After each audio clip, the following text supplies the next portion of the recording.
Yes.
All rise. Your court is in session. Here to discuss and decide. Court is to be seated.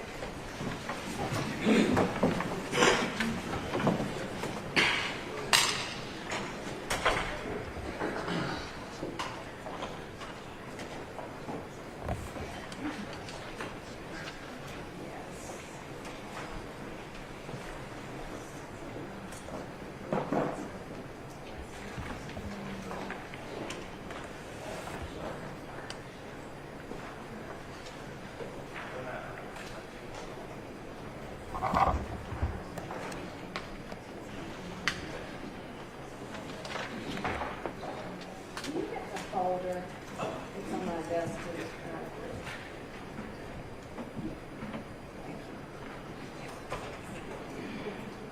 What goes it? We can just.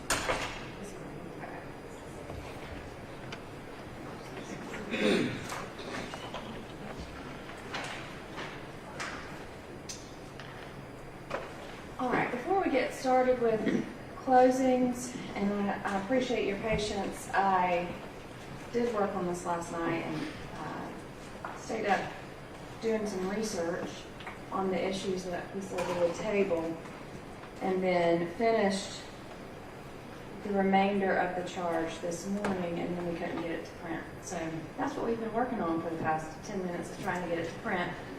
And so I just wanted to make sure that y'all had time to go through this charge. Specifically,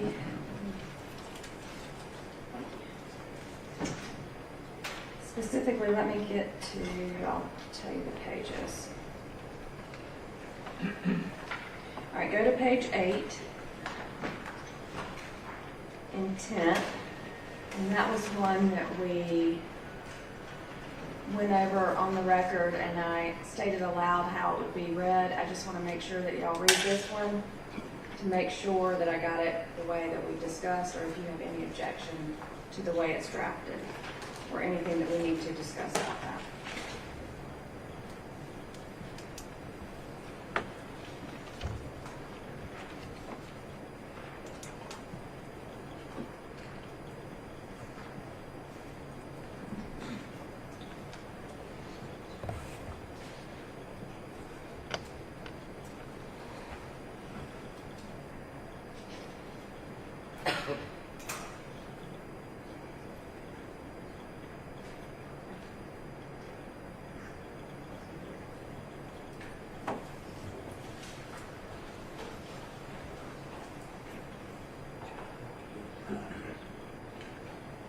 No objection, John. Okay, good. No objection. All right, thank you. The next one, please go to page 10, proximate cause. And there was no issue, I believe, from either party on that first portion of the charge, but the issue was whether to charge on intervening act. And so the pattern charge says to raise the issue, if the evidence raises the issue of an intervening act, to charge the following, which also had defendants 18. And I believe I stated yesterday I was not inclined to give that, but I would table it and do some additional research.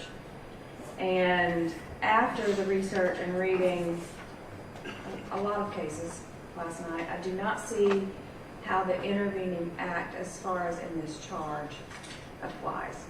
Yes. So the inquiry about intervening acts asks whether an intervening act was itself a natural and probable consequence of the defendant's conduct. And so it doesn't mean that the defense can't argue or make an argument about the victim driver's turning left. But as far as this charge, it would not be an appropriate charge based on the evidence in this case, because it was not a natural and probable consequence of the defendant's conduct, as the case law states it. So if the intervening act was, if it ensued in the ordinary course of the events or was set in motion by the original wrongdoer, then those could be intervening acts. But I do not find that this portion of the charge applies specifically to this case. Yes, sir. All right.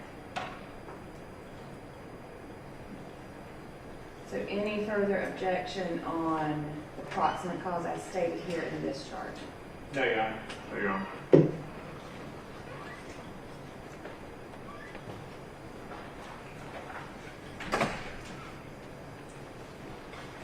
All right, please go to page 12, serious injury by vehicle. This was one I was adding in that wasn't in the prior written charge. Please review that and let me know if there's any objection to the way it's drafted.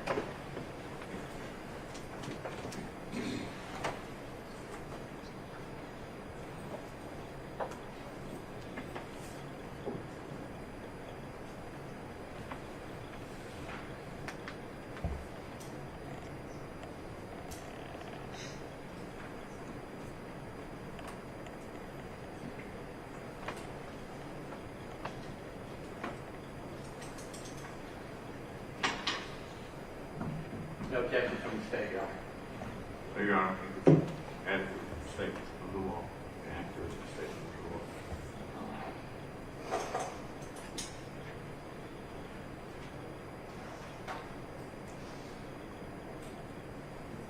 Please look at page 13 on speeding.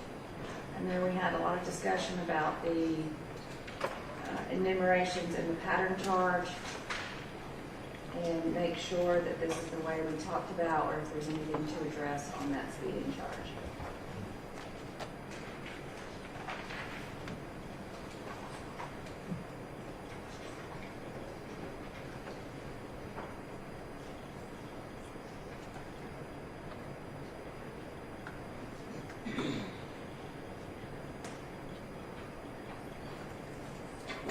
No objection from the state, Your Honor. There you are. Thank you.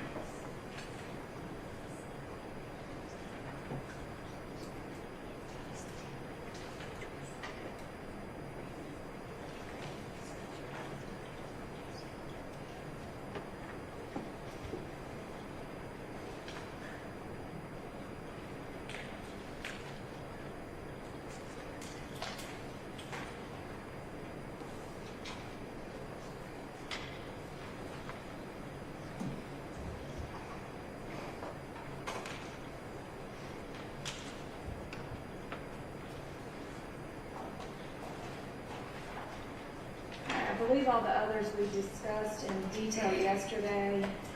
Those were the ones specifically that thought we needed to look at. But do y'all need a little bit more time to look at those? Or are y'all fine moving forward with the charge? We're fine moving forward, Your Honor. No objection, or we can move forward. Okay.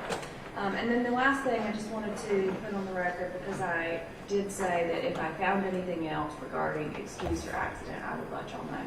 And just to cover that, excuse goes to affirmative defenses, and so I didn't find anything that would make it apply here. And then accident is not necessarily an affirmative defense, but it's an intent defense. And the case law is pretty clear on that, as we discussed yesterday, that a jury charge on the defense of accident to a strict liability traffic offense is available only where there is evidence that the defendant did not voluntarily commit the prohibited act. And so I still find that the accident charge does not apply to the facts in this case, and that should not give it. And I could not find anything else that would lead me to change that. But I did give y'all the opportunity that if you found something else, to let me know. Is there anything else y'all found that would show differently? No, Your Honor. No, Your Honor. Okay.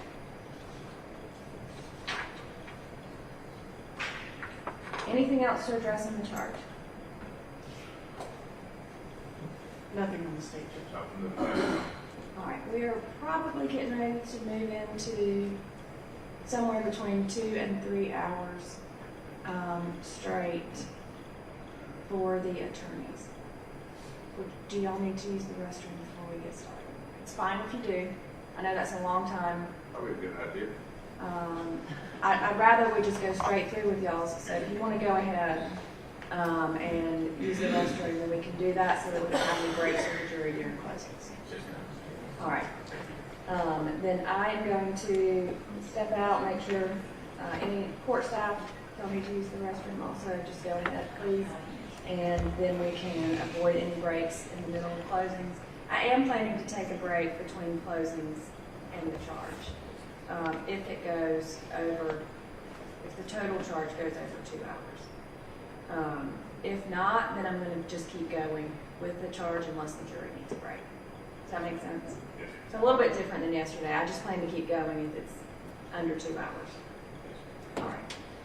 Okay. I will let the jury know. If you'll let them know, go ahead and use the restroom. And if you're ready, we can come back in after a restroom break. All right. Thank you.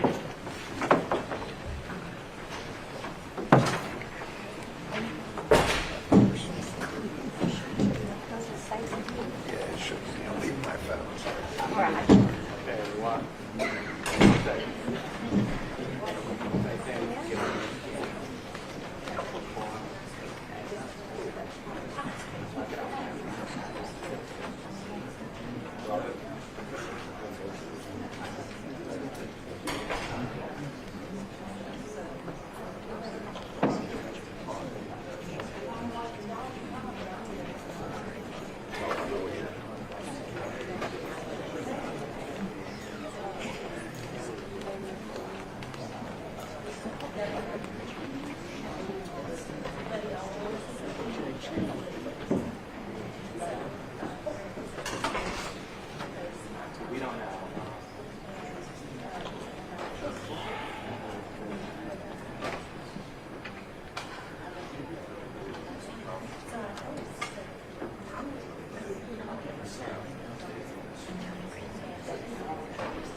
I'll be back.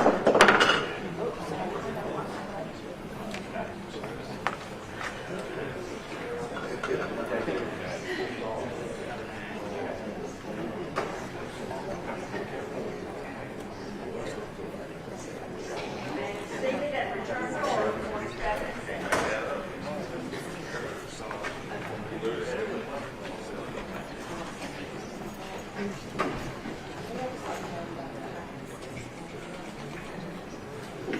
right, we'll get started in just a minute. So don't say anything that needs to be on the record because the court reporter's system has crashed. I'm just rebooting to get it back up. Better to happen now than in the middle of something. So.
Anything else to address before we do closings? Then the defense, Your Honor. Are y'all ready for the jury? Yes, ma'am. Go ahead and bring in the jury.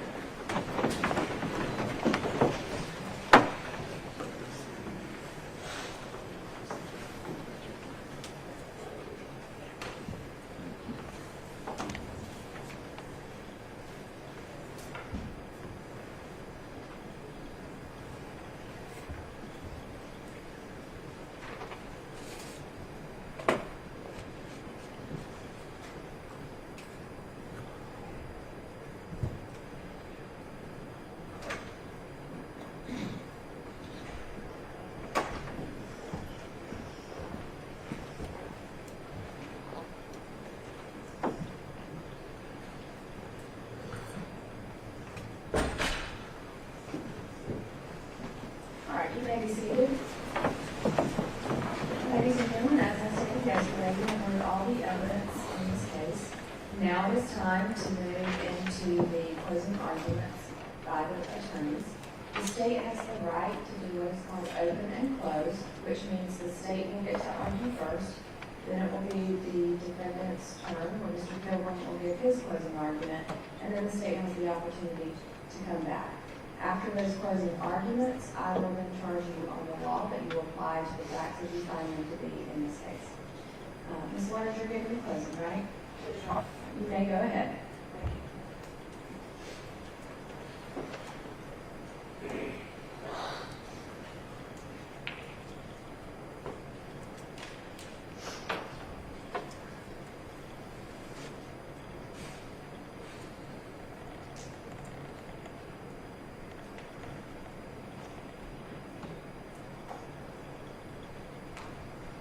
Good morning, ladies and gentlemen.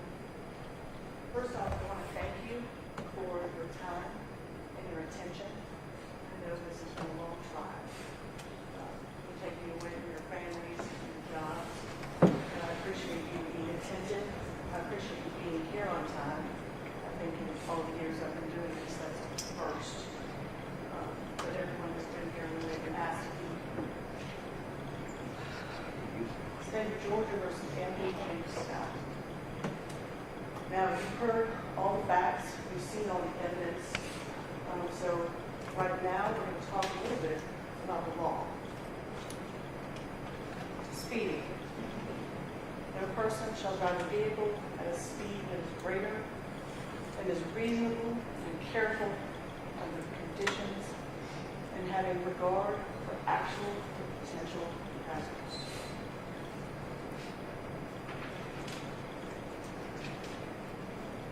every person shall drive at a reasonable and careful speed. Every person. When approaching and crossing the intersection, when approaching and traversing Hillcrest, when special hazards exist by reasons of weather or roadway conditions.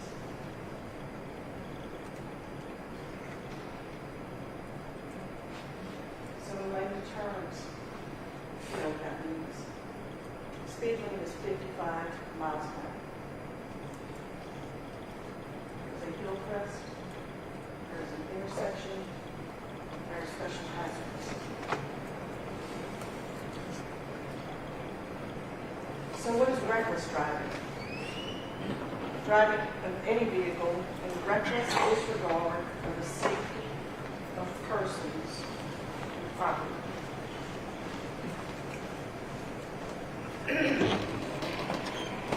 Now the indictment reads, driving at night in excess of the posted speed limit of 55, while traveling over a hill with reduced visibility. What does reckless disregard actually mean? It means a disregard of the consequences of driving more than 55 miles. It means a heedless indifference for the safety of others who might reasonably be expected to be injured thereby.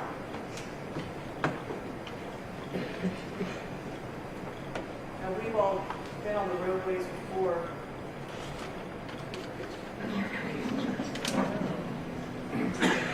We've all been on the roadways before. And you've said to someone in the car with you, oh my gosh, that person is driving crazy. They're going to kill someone. You know what that looks like. And if it were to happen, you wouldn't be surprised. That's reckless driving.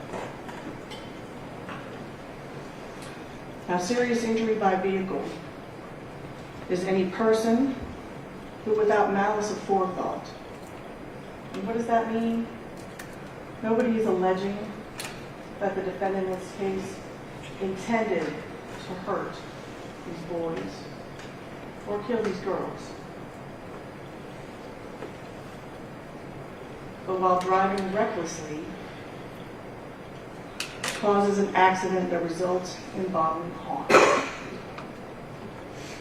And what is bodily harm? Seriously disfigures their body or a member thereof. Causes organic brain damage, which renders the body or any member thereof useless. And so here, serious disfigurement of the body.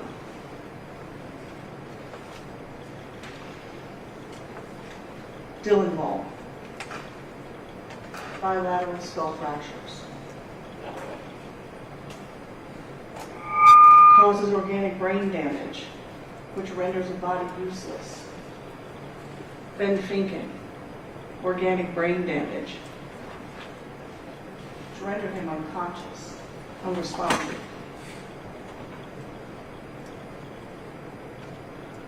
Homicide by vehicle in the second degree, which is causing the death of another, again, without the intention to do so, by speeding. Isabella Chinchilla. Her was so injured, she dies at the scene.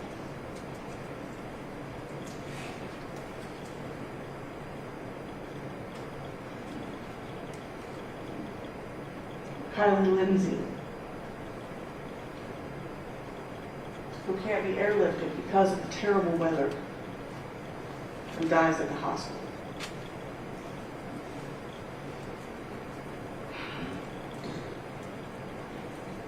Now the crux of this is going to be, what is that cause? And legally, it's called proximate cause. And what does that term even mean? Criminal conduct, speeding, the reckless driving,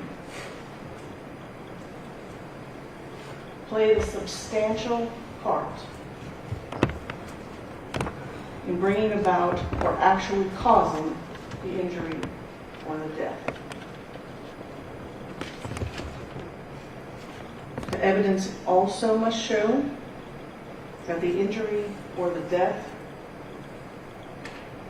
happened in a way that was reasonably foreseeable. 90 miles an hour in the dark, in the rain. Is it reasonably foreseeable that there would be other cars on the road? That someone might be at that intersection up ahead 100%?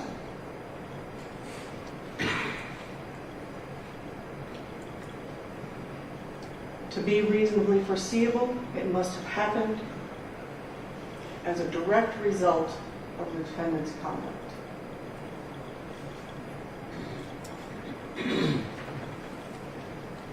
Or a natural and probable consequence. All of those things are true. There's no mystery here. What is a natural or probable consequence? Defendant is responsible for a consequence which is probable in light of ordinary and usual experience. We've all driven 90 miles an hour before he hits that focus. 66 miles an hour at impact. Natural consequence in ordinary experience. Now the judge is also going to tell you about something called strict liability. So for violations of Title 40, which are essentially your traffic offenses, speeding, reckless driving, the state is not required to prove mental fault. What does that mean? Criminal intent means the defendant voluntarily committed the act the statute prohibits. Got in his car and he drove the way he did.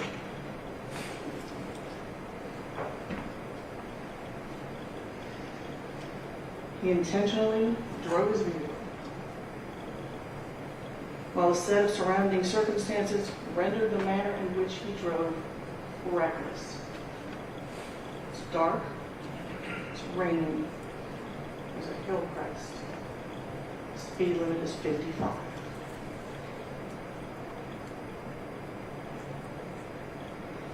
The state is not required to prove that the defendant intended to drive recklessly. The state is also not required to prove that he even knew that he was.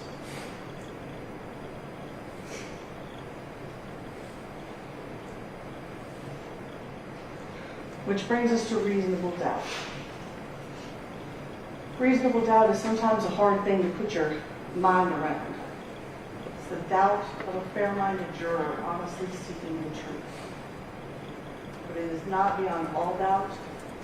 It is not for mathematical certainty.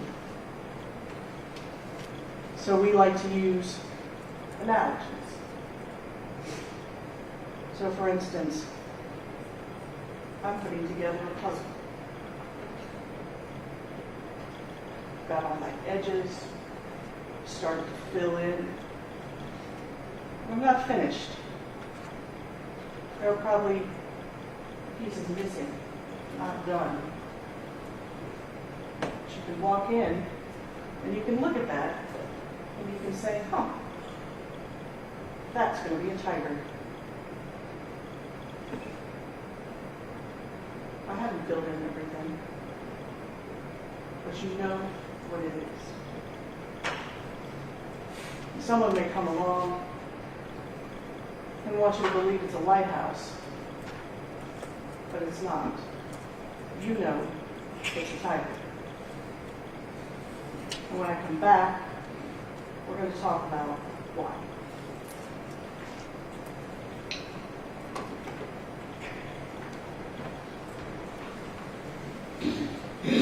Thank you, Mr. Just talk louder than that. Mr. Pilgrim, you can go ahead with your closing. Thank you. Yes. We'll move this around just a hair. I like to sit in the middle with the king. First of all, like this letter says, I want to say thank you. Thank you for being present. Thank you for being attentive. Thank you for showing up. I know nobody gets the gentleman, the summons in the mail and say, oh great, I get to go to jury duty for a week and a half. I understand that. I understand it's taking you from your families, from your jobs, from your children, from your spouses, your grandchildren. I understand that. And having done this a lot of different places all over the state of Georgia, I'm very thankful for jurors. I truly am. Because without them, we wouldn't have a jury trial. And while you may not know it right now, obviously this is very, very important to the people involved here. This is a cornerstone of American democracy. This republic was founded based on the ideas that people in the judicial system have a say. Not the police, not the judges, not the prosecutors, not the lawyers, but people, just like you. And that's super important. So whether you know it or not, you're playing a constitutional role today and in doing this trial. And it's very, very important. So I just want to tell you thank you. Thank you for taking it seriously. Thank you for paying attention. Thank you for taking your notes. Before we start today, though, I want to do a little group project. If everyone will, let's look at the symbol behind the judge. Okay, let's see. Set. I want to take your hand, place it over your right eye, and look at it. Okay. You can see really well to your left, right? Okay. Take your hand down. Put it over your left eye. Can't really see over here, can you? No. So that is what I'm going to ask you to do. So use both eyes. Open your eyes and open your mind. Because that's what I'm going to ask you to do. Because the state of Georgia has not done it. The state of Georgia has looked at this case with one eye. And they want you to do the same. But I know you're too smart for that. They don't want you to consider anything else. They want to consider one path. So let's not kid ourselves. We're not here because of speeding. We're not here because of reckless driving. We're here because there was a collision. I don't think anybody thinks different than that. We're here because there was a collision. Now, this was a two-car collision, and there were two drivers. We're going to talk about that a lot today. And I'm going to be a little bit longer than her because the legislature decided I only get to go once, and they get to go twice. So I'm going to be a little longer. And I will try to be as quick as I can, but I do want to bring out some points.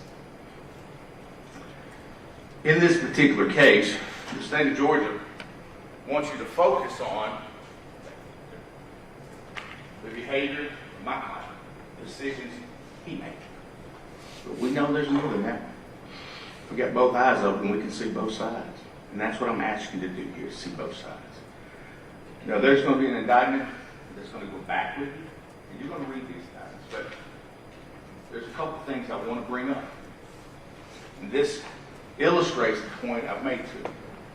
It says that the defendant in this case accused of driving reckless disregard for persons at night while traveling over a hill. The other driver was driving at night over a hill. They mentioned that my client was driving disregard for the speed limit. The other driver had disregard for his failure to yield. But they're not asking you to consider that, are they? Why? Because in the very beginning, the state of Georgia, buying through law enforcement and the district attorney's office, is only focused on one thing. That's all. But you know better. And ultimately, you have the decision power, not us. Not her, not me. You. Collectively and individually. Now, I want you to pay close attention to that indictment. Close attention to the words, and they apply to both sides. Now, you may remember during the opening statements, I mentioned to you about this loaf of bread, which miraculously has not molted. Remember what I told you about this? Remember about my days working with Flower Factory? And you see guys who come and check, right? Quality control. Ladies and gentlemen, that's what you are. You're quality control for the criminal justice system. Is the product that you produce, is it in fact in alignment with the law and with the customs of the community, or the company project, whatever the company says it should be? That's your job. And I think you know that. Now, that we don't disagree with everything that's been presented in this case. We agree the location. We agree the time. We agree the venue. It's Carroll County. We agree there's 2 cars. We agree that the number of people in each car. We agree that my client was driving a patrol car and he was in uniform. We agree with all of that. So a lot of things we agree with. All right? But one thing we don't agree with is that he's the one with the duty. See, my mother got a driver's license. The state's trying to prove to you, through some questions, that his duty was somehow greater driving up that road than anyone else was. That's not true. They have made you believe, and I think it's come out, that he is somehow above the law. He's not. He wasn't. But you know what he is not also? He's not below the law. The law meets us all at the same spot. My mother, who received a license in 1962, when it was just paper, no pictures. She drives on the highways of this road, so do my 20-year-old twins. Guess what? Their duties are the same. No matter the amount of experience, no matter the many, many years of experience, no matter the training, the duties are the same. So this failure to yield we're talking about is a duty. And we'll talk about it a little bit more. Experts and others have testified about his duty to stop, if he could have stopped. That's not his responsibility. He's not required to do that. What's required at that intersection is someone not to turn in front of him, not to fail to yield. That's the duty. There's no duty for the through traffic who have the right way to stop.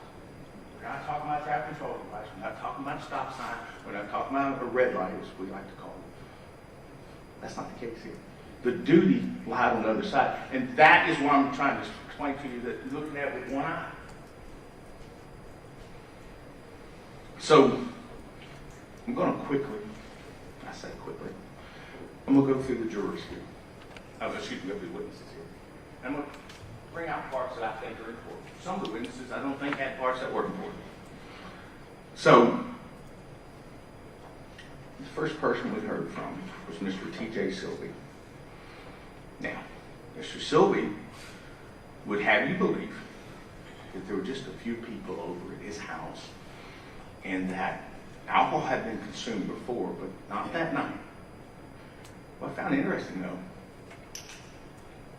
cupcakes. Well, why does that matter? What cupcakes, right? Well, I think that's been something that's been contrived by the state here and by the witnesses therefrom, because who would have graduated in September? September 26th. Who graduated September 21st? Who graduated September 10th? So you're telling me that these were from a graduation party, let's say in May, then June, July, August, September. So these things have been sitting in this barn for 4 months. That's interesting. Now, it's a small detail, but it goes to the truth.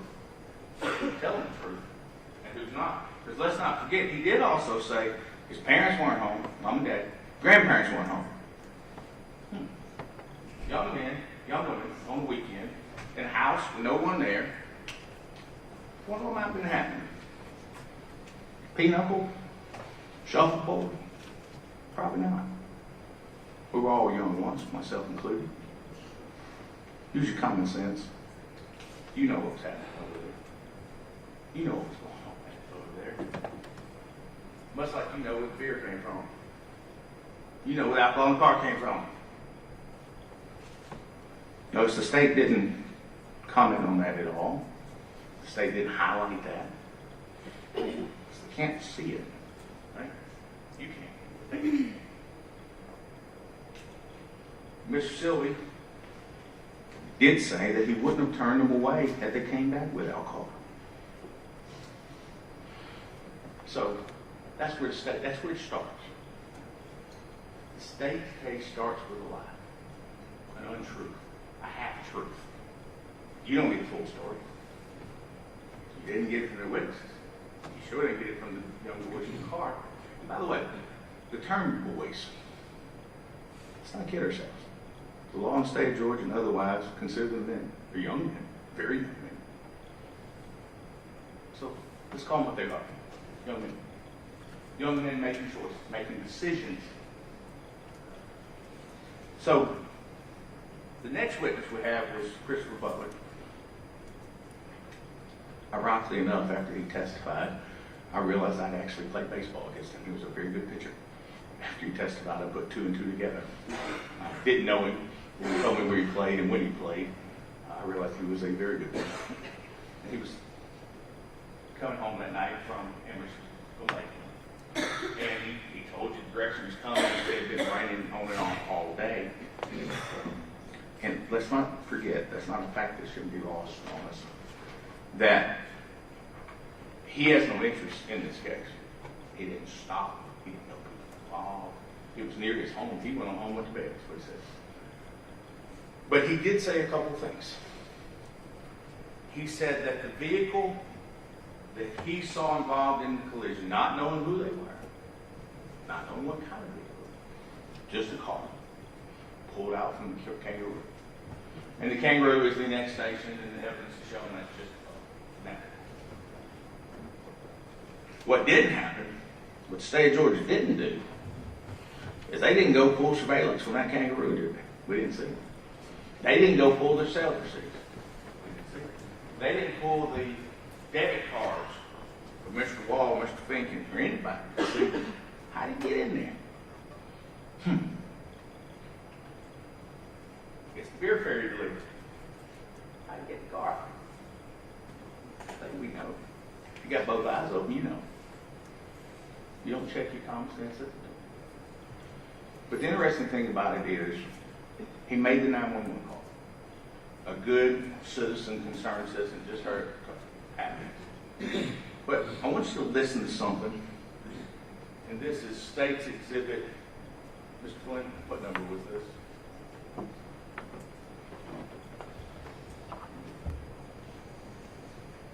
The state introduced this into evidence. Recording 3. Listen to just a short portion of this, if you would, please. It didn't look good because, this car turned dead in front of the other car. What did he say? Turned dead in front of him. That's a man that has no interest, has no bias, has no emotion, has no feeling. He is saying in the very present that happened what he saw. Turned dead in front of him. That was his words. Think about that when evaluating this case. Now, the next person we heard from was Ben Finken. Now, Ben Finken took the stand. He testified.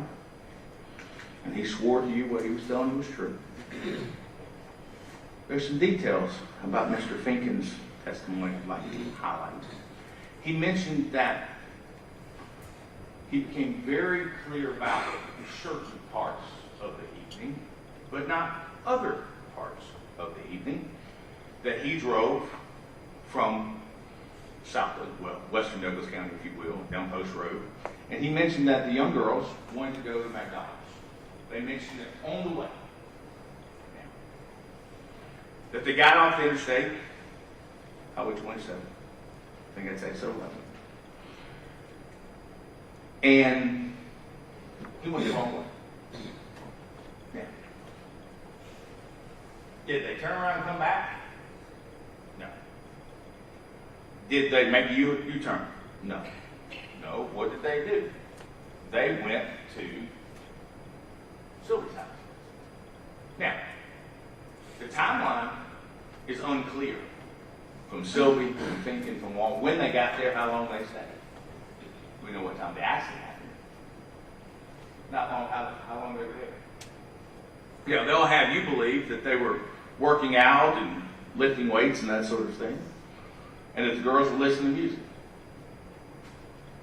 That's what they'll tell you. I think we know better than that.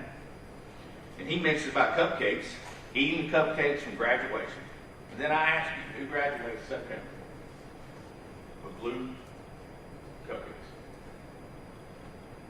You heard Mr. Sylvie say that he graduated from Carrollton. That's not their college. The other two didn't mention anything about graduation. I tell you that the cupcakes were an invention and a creation of the witnesses because they wanted to explain the cupcake vodka smell later on. And we're going to talk about that a little bit more. That's where that came from. Now, when he was on the stand, he didn't remember the kangaroo. You might remember he came back and later on said, oh, yeah, I do remember. I do remember. Actually, he had a really vivid memory that there were cigars bought, Black and Mild wood tips, and that Dylan bought them.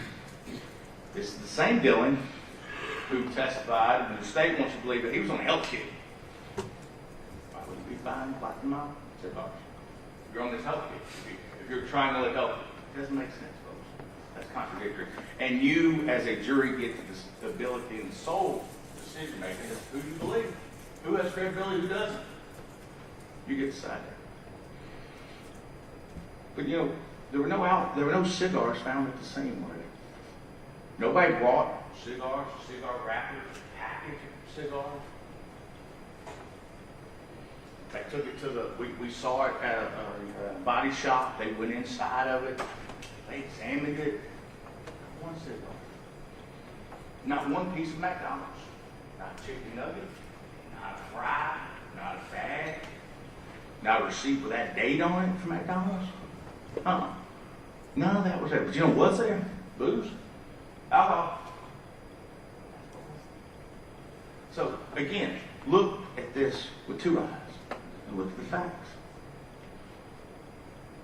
He also said that he was on the phone with his girlfriend at the time.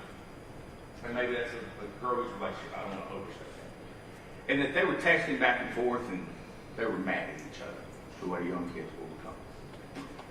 And he also said that when they reached this intersection, that Mr. Wall asked him, hey, you see headlights? Man, let's think about that, if you will, the logistics of that. Mr. Wall is in the driver's seat, thinking, in the passenger seat. They were making a left.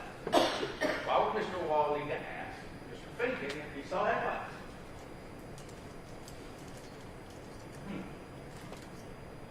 Think about that for a minute. We're going to talk about that a little bit later. Also, he gave us the configuration, based on his recollection, of where people were in the car.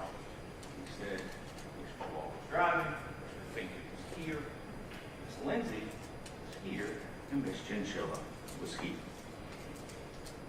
We're going to talk a little bit more about that later on, but remember, that's their story. That's what he told us. Okay. He also told us that there had been a plan. They were going to drink that night. Maybe the honest thing he said, or most honest thing he said. They were going to drink that night. Now, next we have Dylan Wall, the driver. Mr. Wall gave the same configuration to the people inside the car. He said he was not going to drink because he was on a health kick. He was trying to add weight, trying to bulk up.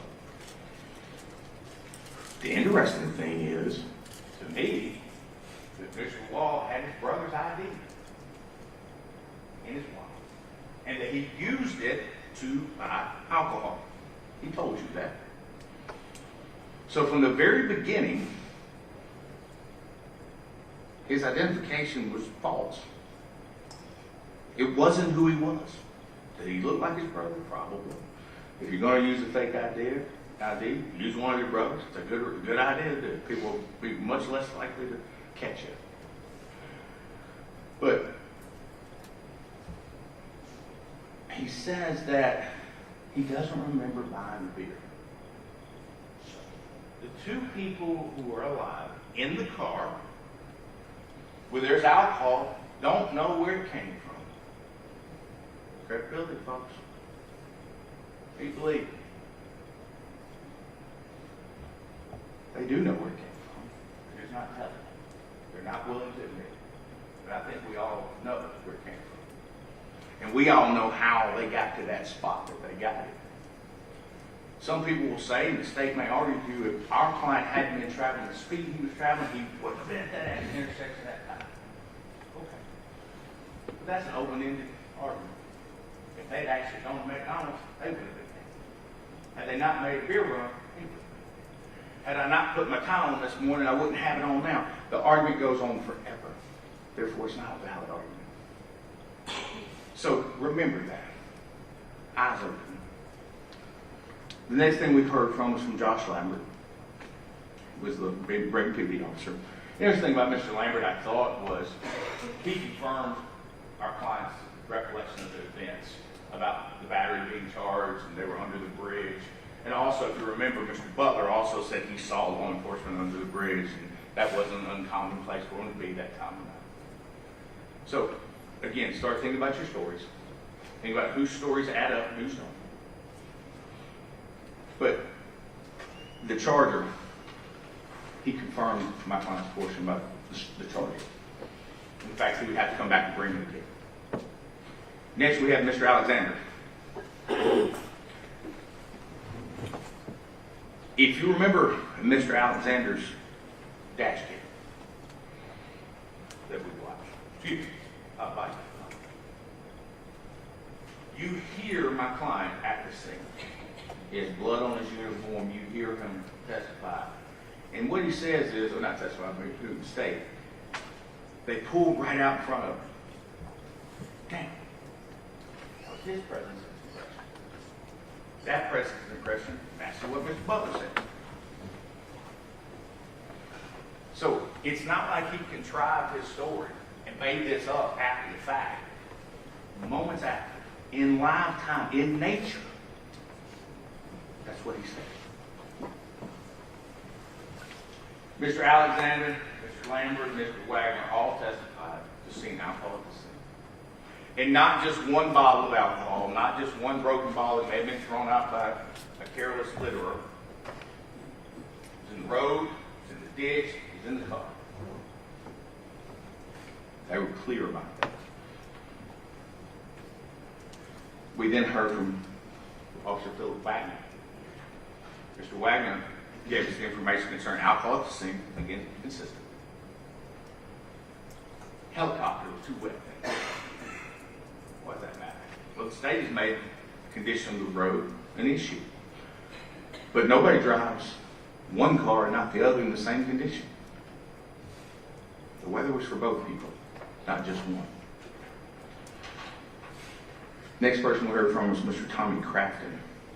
And he talked about how cameras worked, and he retrieved the dash cam footage.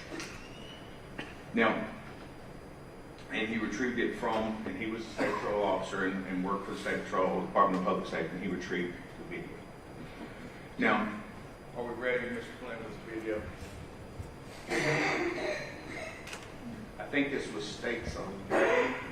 Not that one, the other. Not that one, the other video. The dash cam. I believe this was states exhibit 11, if I'm not mistaken. 12. Go.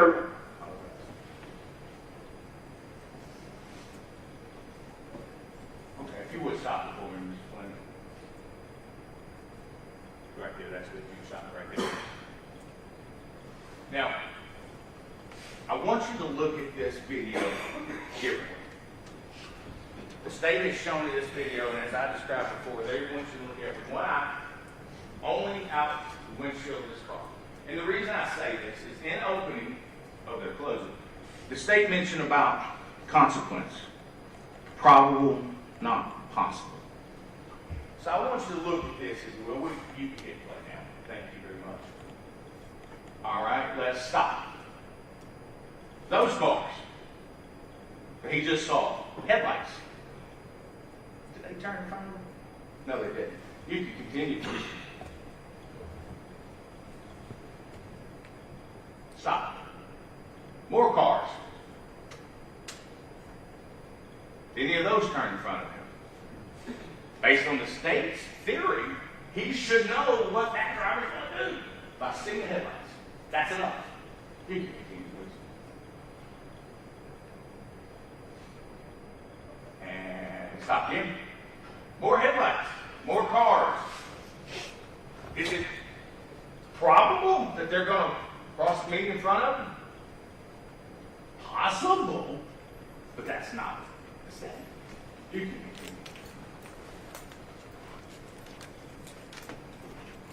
Stop. Another car. There's another turning area. Was he supposed to know their direction? Is any driver supposed to know their direction? No, they're not. You can continue. Stop. That vehicle there, going the same direction. Is he to know that person's going to maintain their lane? Or is expected, is it reasonable that he would turn right in front of you? No. You can continue.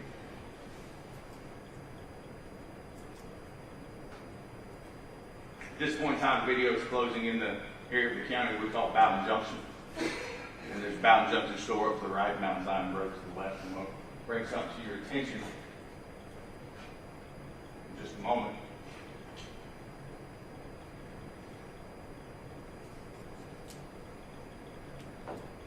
Stop. Yet another car with a turn area that they could have made a left. Is it probable that they would make a left in front of him? No, it's not. How would he know? How would any driver know? You can continue. But hold on, there's more cars. How would he know what they're going to do? He wouldn't. You can continue. Now there appears to be a couple of cars in front of him, and I want to pay close attention to those cars in front of him as we approach the traffic light.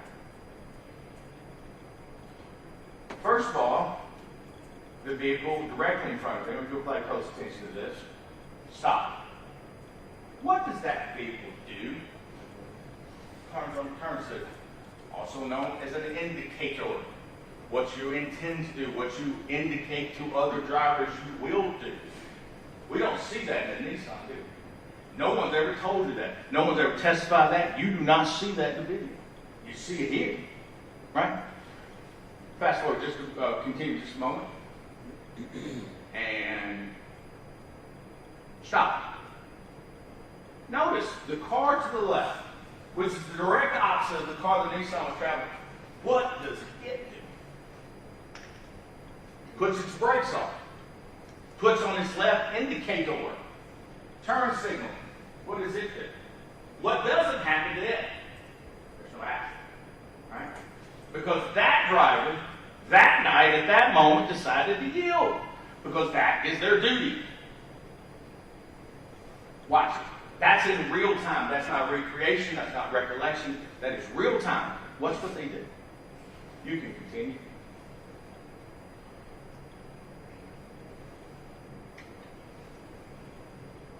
As he continues north on 27, Georgia 1. And this is the same video that the state introduced for you to see.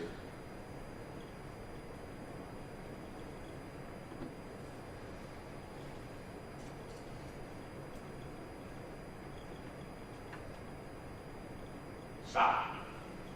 How would he know, again, that that car is in the same road as the car the Nissan driver? How would someone know that was not turning in front of you? They wouldn't. They wouldn't. You can.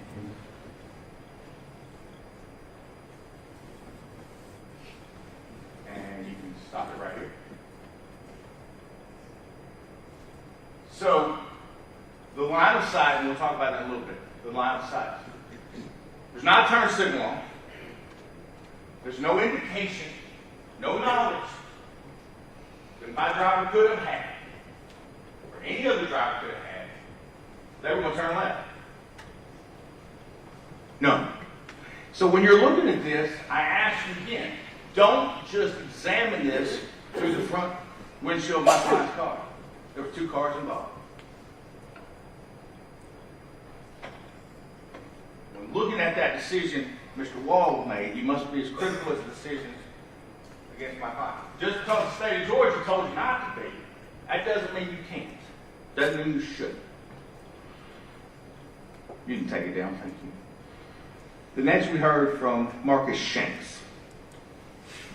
Marcus Shanks, you heard from him, you heard what he said. He was an EMT. I thought the interesting thing about it is he noted that it was raining and that the light flight couldn't fly that night. Interesting because it wasn't just a little rain. There was a good bit of rain. If you remember, there were photographs the skirt team took. Rain is on the lens. We'll talk to you in a minute, but remember the dirty boots, the muddy boots. Mud doesn't happen with just a little bit of rain. It's been raining a while. Now, this rain and conditions of the road are known by the other drivers as much as mine. But the state of Georgia, by and through the indictment, don't actually consider that. I do. The next we heard from Jessica Polk. Jessica Polk was a EMS, I think she was a paramedic. And we see in Wagner's dash cam that she comes up and begins to render aid and assess the situation and triage the patient, Mr. Wall. Why is that important?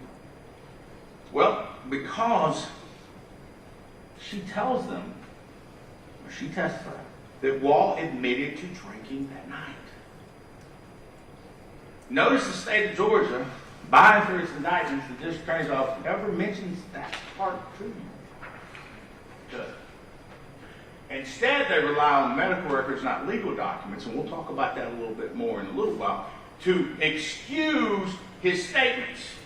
But again, this is present sense and pressure. At the moment, that is what he said. No one discredits Ms. Polk. Nobody. Nobody says, ma'am, you're lying. Ma'am, you're not telling the truth. Ma'am, you don't remember. Ma'am, you had a TBI, you had brain injury, you can't remember. Nobody says that about her. You know what? It's the truth. And that's what happened at the scene. Remember that when making this assessment. Next witness I find that was interesting to us was Jonathan Driscoll. He was one of the skirt team folks who just got there. And Mr. Driscoll testified about his muddy boots. Remember, he said he ruined them. Because he had to go up by the Nissan, and he was up on the embankment, and ruined his boots. Right? Muddy. Mud doesn't happen instantaneously. Takes a little while to make that happen. Georgia red clay will mud up on him when you get enough rain on it. But that tells you it's been raining.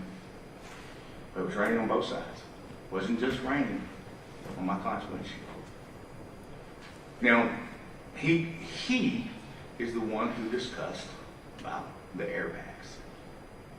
Now, I'm going to show you a picture, if we're ready, of the airbag that he took out and he testified to. And I'm going to use what's called the yellow system.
He testified, the trooper did, that this was there.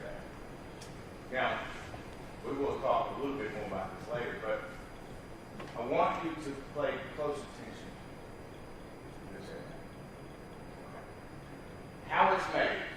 Obviously, nobody in this case made it, no one in this case manufactured it, nobody in this case put it in the car. So pay very close attention to that. Also, there's something interesting Trooper Driscoll said. He said that on occasion, he's had situations where people lie about where they're in the car. He also said injuries to occupants are important to help determine how the injuries occurred inside or outside the car. He said that, and this is a man who worked for the skirt team, who spent years and years and decades of his life involved in traffic collisions. Now, I say that to you now, and we'll talk a little bit more about that, about where people are in the car and their injuries. Next, we heard from Chad Barrow. Now, Mr. Barrow, at the time, was in charge of Troop D's skirt. And we heard Troop D's this large 20-something county area. And he was in charge of it. And this happened very close to his house, but he testified that he was out of town, so therefore he didn't arrive at the scene. He wasn't on call. But one thing that we did get in him was the drone footage. And I want to talk about that. Do we have the drone footage? This was entered in our case. He testified to it. All right, if you would stop. Now, before we watch this, I remember when my kids were little, and they were young. We used to love going to the zoo. We still go to the zoo all over the country. We love going to the aquarium. But I don't think anybody would believe that a tiger in captivity is the same as a tiger in the beluga whale is the same in the aquarium in Atlanta as it is in the ocean. They're different, right? There's a controlled environment. So, what I found most interesting about this drone footage was this. The driver of this white, I'm going to call it a van. I think it looks like a van. Not sure if it's an SUV. I'm going to call it a van. This driver of the white van had no knowledge that he or she was being videotaped, being recorded, right? This is an in-nature documentary, if you will, such as National Geographic would do. Now let's watch this car, shall we? You can play it. Let's count. 1, 2, 3, stop. So, he had upwards of 3 seconds to make the left in front of the next set of cars. He didn't do that. Let's watch the next one. Continue. 1, 2, 3, 4, stop. It's 4 seconds to make the left-hand turn in front of these folks, but he didn't do it, did he? He can continue. 5, 1, 2, 3. Another 3 seconds. You can stop it. He didn't make a turn, did he? Let's watch again. You can continue. And then finally, you can stop it now. Thank you. You know what that driver did in nature? He yielded. In the daytime, not in the rain, not on a hill crest. He yielded. You know what didn't happen? It wasn't an accident. Because the speed of those drivers didn't matter. What mattered was him getting in the lane without yielding. And we got a chance to see it in nature. And this was taken a few days after the incident. So that's how it looked. Intersection. I thought that was super important because we very rarely do we get to see something in nature as it actually happens. And this is why I tell you speed is not the reason we're here. We're here because there was a collision. And then you have to look at what is the cause of the collision. Failure to yield is the cause of collision. That in and of itself proves to you that in nature, it doesn't happen if you yield. Next thing we heard was from Brandon Stone, who also marked alcohol at the scene. I thought it was interesting. think it was States Exhibit 15 through 18. And this builds a little bit on our case. You got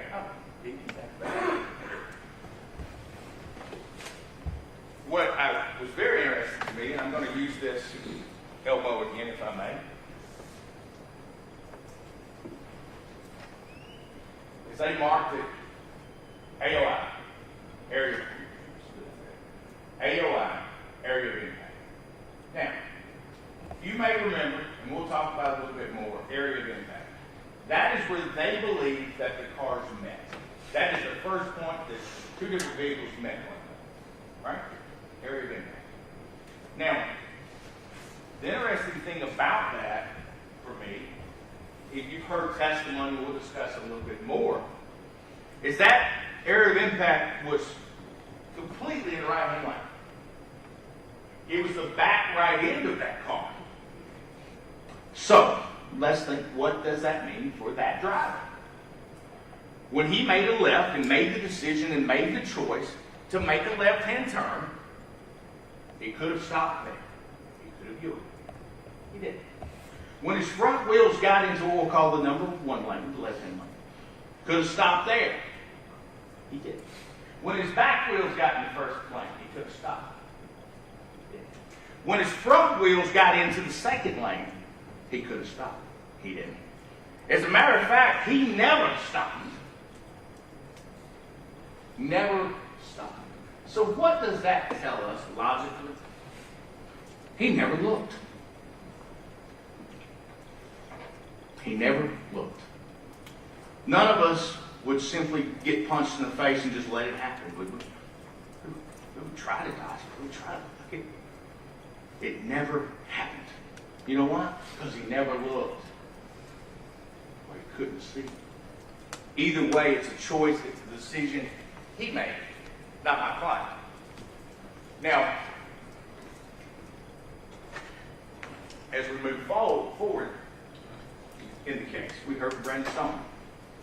Again, Brandon Stone came up here in front of you and did math.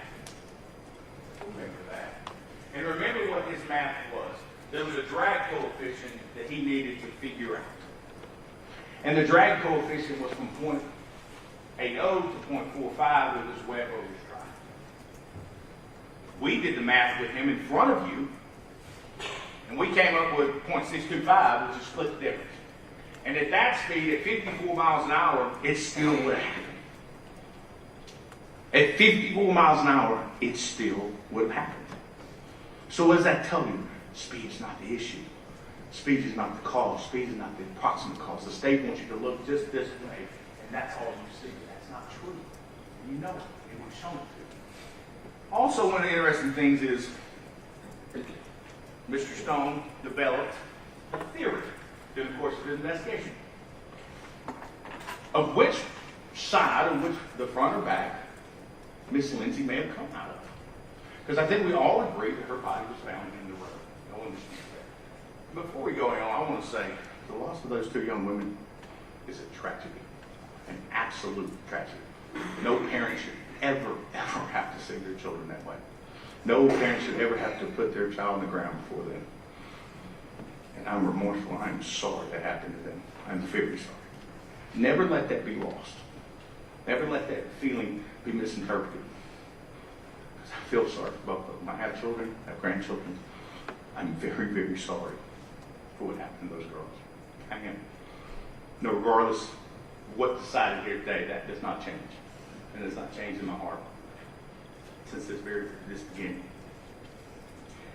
But let's look at what Trooper Stone, an expert witness, has tendered by the state. He talked about there was a theory developed about Kylie Lindsay being somewhere in the front seat. Kylie Lindsay being ejected from the front passenger side window onto the roadway. Now, notice the state never bothered to give you any information about that. They never bothered to look into it too much, did they? Again, they want you to look at it with one eye open. see it the way they see it. But that's not what we're here about. We're here to render a verdict that speaks the truth. And that's the whole truth. Not truth of emotion or public opinion, but the whole truth, according to the law. If you look at it, he came up with a theory that she may have gone out the front passenger side window. Because I don't think anyone suggests that anyone came out of the driver's side. So that left them out of the passenger side. The interesting thing about that is, and we'll talk just a little bit more about it, is look at the injuries. Okay? Look at what the bodies tell us. Also, Trooper Stone said, or Mr. Stone said, had the Nissan not turned in front of, we wouldn't have an accident. He also verified that the right-of-way belonged to whomever is on Highway 27, the major thoroughfare. In this case, my client. Let's not forget that. Let's not get lost or lose sight of the full picture. He also did the imaging. We call it downloading. He called it imaging. And I want to bring to your attention now, the states used a board, and I think it's marked as, let's look and see.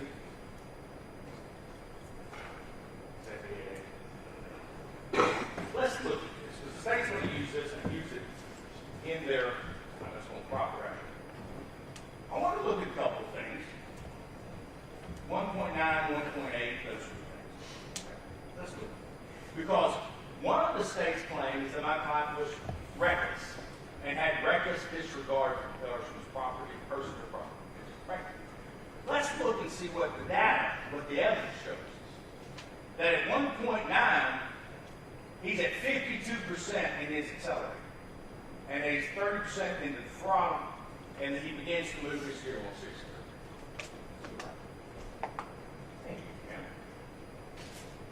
Then, back up to this here. 1.8. Look what happens. The accelerator goes to 0.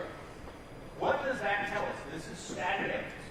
It doesn't matter who's driving. This is static evidence. There's no involvement, no motion. It goes to 0. What does that tell us he did? Pretty slow. Right? That's what that tells us. As we go forward, what happens to the throttle? The throttle goes back to 18. What happens to the RPMs? They go up. What happens to the steering wheel? It moves around. And constantly throughout this, then we get into braking. Oh, no. The braking comes on at 1.6. That is static evidence. Not collected for or against, it just is. What does that tell us? Well, if you look at the other vehicle, it never did any of those things. It never got off the gas. It never got on the brake. It never made a right. It never made a left. It made a turn at 22 miles an hour and never let up. Even their own expert told you in his example, it made up for 22 miles an hour and never let up. But the state wants you to believe my client was reckless. He had reckless disregard. That indicates something different. No, the evidence tells us something different. That in fact he did have regard, that he did have his heads up, that he was paying attention. Because see, speed's not the only issue. Next we heard from Dr. Wheatley. The guy spent 20 years at Grady, deserves sainthood. He's worked in the ER and he's also a professor at Emory now. But the interesting thing from Dr. Wheatley was this. He verified the injuries. We don't dispute there's injuries. We don't dispute there was death. I know. We dispute who caused it. Who's the proximate cause of it. Who should carry the weight of it. We dispute that.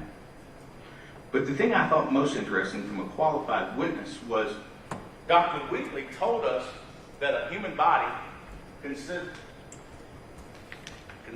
of that of Mr. Wall would metabolize alcohol at 0.01 to 0.012 per hour. Natural metabolism. Blood draw was 2 hours later, based on the records. Now, there's another thing about these records, and we're going to talk about Dr. Koch here in just a minute. These are not legal documents. As can consider it. But they're not legal documents. They're medical records. It's in the record.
Sorry for the delay, y'all.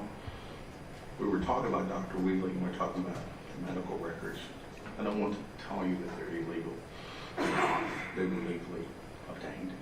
They're legal documents, and you can consider them. However, I want you to consider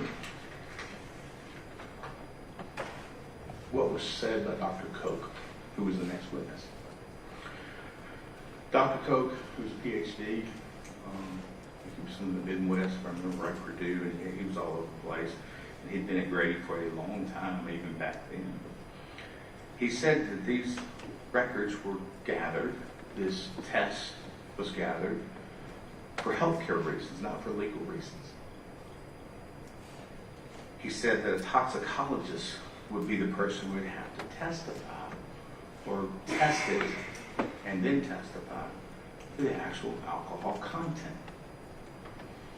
He said that was less than 10 milligrams per deciliter. And he explained to us we would take the 0 from the other end of the 10, move it back 3 decibels, it would point to 0.1. What he didn't say is there were no alcohol.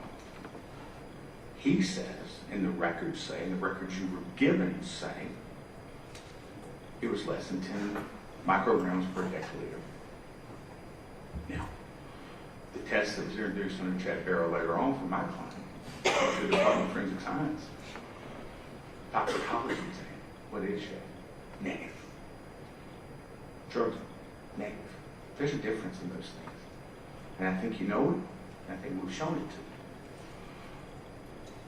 So in considering those records, and consider how far the state went, the 2 expert witnesses, to get those records to you. Wow. Why would they want to do that? Is it because they're concerned with the alcohol in the car, at the scene, on or in the passengers or drivers? They went a long way, didn't they? But what we didn't see was a true blood draw for toxicology purposes. They never presented that to me. We presented one for our client. We presented one for our driver. We looked at it with both. It's not one. Next, we heard from Dr. Laura Garrisol, who has performed over 7,000 autopsies. I think she testified.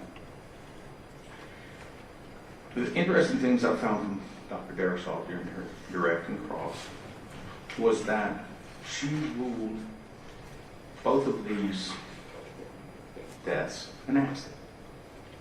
That was the manner of death. And the interesting thing about that is she's a medical expert. Nobody disagreed with her. There's no evidence to refute her. Now, while she was on the stand, we've shown something. We're going to show that again here today. If you would, I would like a split screen at this point. But in doing so, before they get that going, I brought a baseball. Been going to Major League Baseball games literally for 45 years. This is the only ball that's ever got close to me during Major League Baseball game. It was during spring training, went down to watch the Braves, and it landed. It didn't land after you. It landed a couple of rows, but finally would not be there. The reason I brought this baseball was this. Anyone who's ever played baseball, or had a child play baseball, my son batted left-handed, and when kids start pitching to left-handers at an early age, they usually get hit with it. You may have been, if you've ever played baseball and you've had your coach, turn your shoulder to it, wait. What will happen is that oftentimes the comment will be, you can see the stitching on that one. And you literally can see the stitching when the ball hits you, when it's thrown. Bam, bam, where it hits you. You can literally count the stitches. It's a way of saying, another way of saying, it hits you square, right, in the stitches. And why is that important? Why did I bring up baseball here to show you? As you can tell, I'm kind of a visual learner. And I hope other people are as well. So, if you would, please show us the photograph. So, that is the original autopsy. If you would just enhance it just a hair. There is the stitching. We'll put them on both.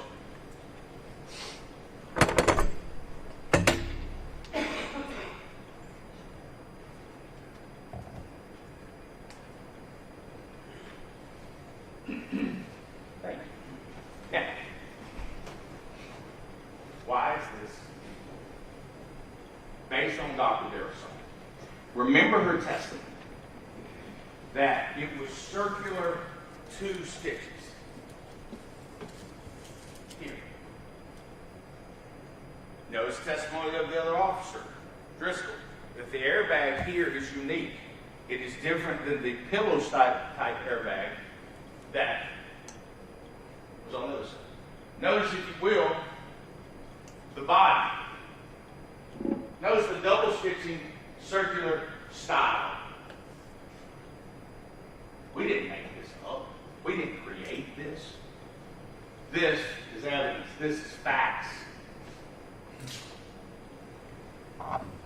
So, also notice on the body, on Mrs. Lindsay's body, which struck her. Whatever struck her. If in fact the airbag, where did it strike her? Lower left breast, middle of the rib cage. Now, all of us have driven cars. We've seen photographs. An airbag when driving in the driver's seat, unless you're an extremely tall person, 6'10" or so, airbag's going to hit you in the face. Why? That's to keep your head from whacking forward. That's the intent of them. That's why they were made. Why might this airbag strike her there? I think the evidence is she was a fairly small, petite young lady, beautiful young lady. She was in an elevated position, that's why. I think the evidence shows that she's in an elevated position. Also, shows that she had to be in the front seat area. And the fact that their recollection of where people were in the back just doesn't make sense, folks. This makes sense. Now, why is that important? There's a couple of reasons. A, Dylan Wall didn't think a lot about it. We knew that. Secondly, you might remember the bowing of the door. The explanation of how she came out the front window. It's explained by this. Also, the fact that Mr. Wall, if we go with this theory, which I think is very reasonable, Mr. Wall was tempted to make a left-hand turn. Mr. Finley's here. Mr. Lindsay's here. Why might he not be able to see the lights? Why would he need to ask Mr. Finley, are there lights? Do you see lights? Why? Because there's a human being, there's a body between him and the turn. A turn that he made without yielding. A turn that he made at 22 miles an hour. A turn he made without turn. Why would he need to ask Mr. Finger? Hey, you see those lights? You see lights? The only way that makes any sense is she's in the front seat. Also, remember what the trooper said about injury to the body. And remember what the doctor said about Miss Chinchilla. Broken leg. So, we take their testimony. Puts Miss Chinchilla in back rights. You would think, theory would be that Miss Chinchilla, based on the impact, would probably have a broken right leg. That's where the impact would have been. The leg disputes is a serious, dramatic issue. But no, left. Why? Because she slid completely across the car. Boom! It's the other side. Very small, very petite woman, very beautiful. Would she be able to do that if Kylie Lindsay had been in the seat? No. Wouldn't be. Kylie Lindsay went in the back seat, folks. She was in the middle. Middle of the front. And the body tells that. That's not emotion. That's not the court of public opinion. That's just facts. That's evidence. So I want you to think about that. A whole lot. Now, the next person we heard from, Mr. Will Parker. Now, I find it very intriguing, very, very, as a taxpayer in the state of Georgia, why the district attorney's office felt it necessary to pay a private, who got paid? He got paid to show up. He got paid to travel. He got paid to look at things. He got paid his time during to testify. He got paid for that. Why did the state of Georgia feel necessary to spend our tax dollars to hire somebody when they had state attorneys who have been trained and who work for us anyway? Why? Why might they want to do that? Because they don't necessarily agree with the state patrol? I don't know. You'll have to ask them. But our tax dollars went to pay for that. Sure did. And why? And remember, Mr. Partheimer talked to you. And I thought this was very, very important. When talking about credibility, credibility is a way of weighing what people say. Let's look at the things Mr. Partheimer didn't do that State Patrol did. Mr. Partheimer didn't come to the scene, did he? Sure did. Mr. Partheimer didn't examine the vehicle. Mr. Bartenheimer didn't download or image the vehicles, did he? Mr. Bartenheimer didn't visit the garage where they were kept, did he?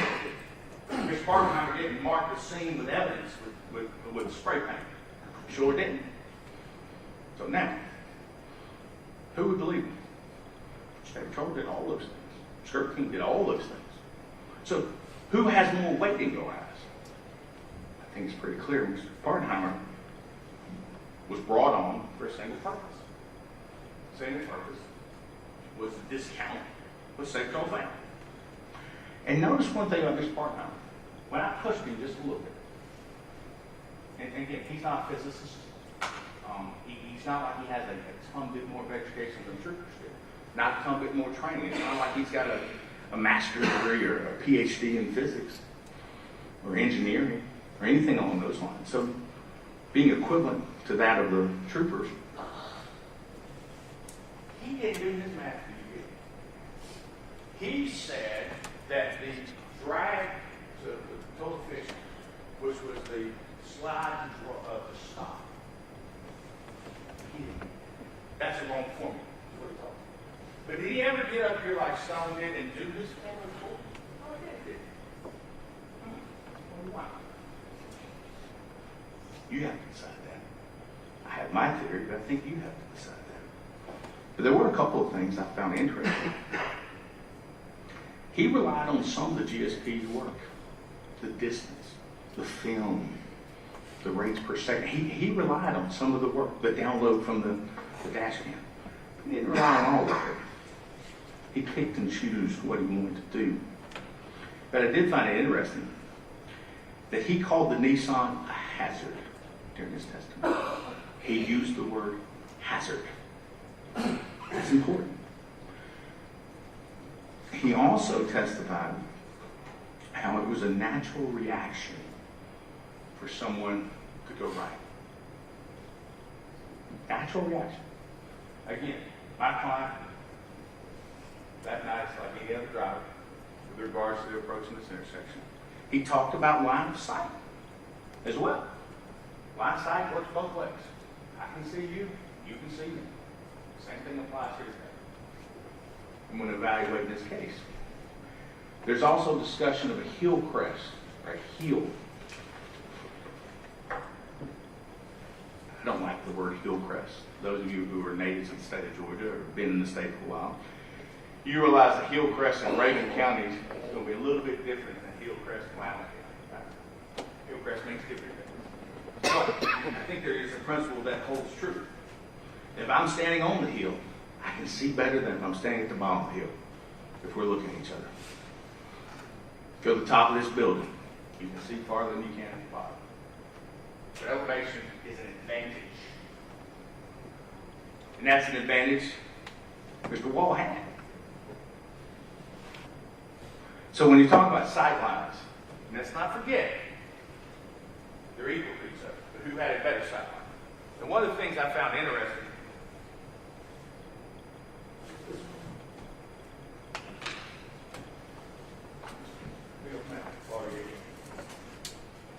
this is one that's entered as State's Exhibit 87.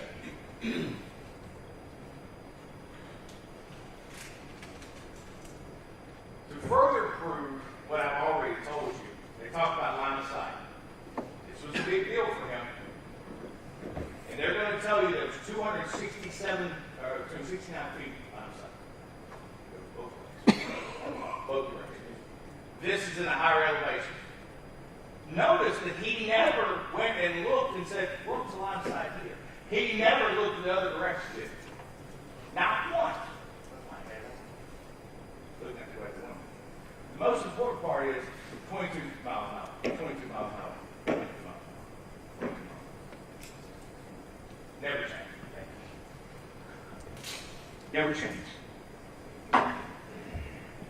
Why might I ask that never changed? Because he never looked. He never yielded.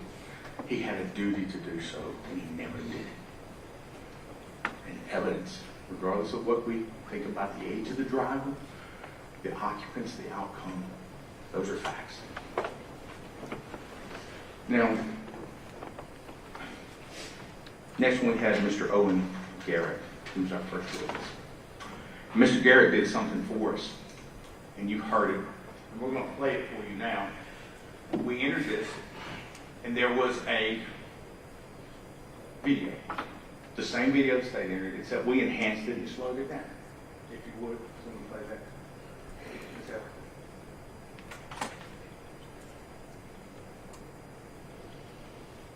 I apologize. Technology is both our friends and our foes.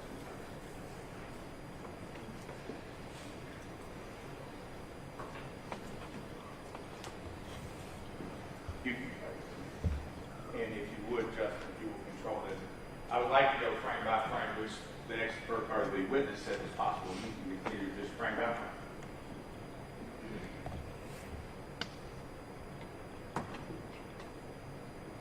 If you would stop.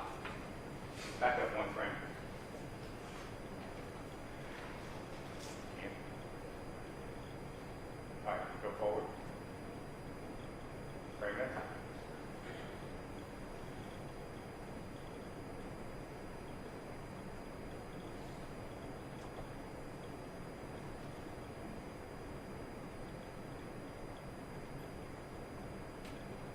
And stop.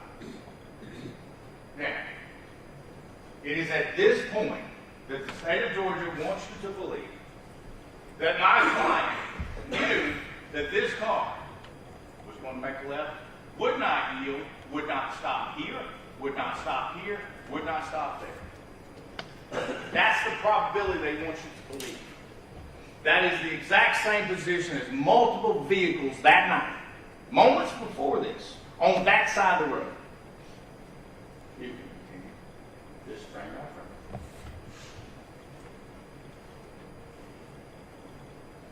You can continue.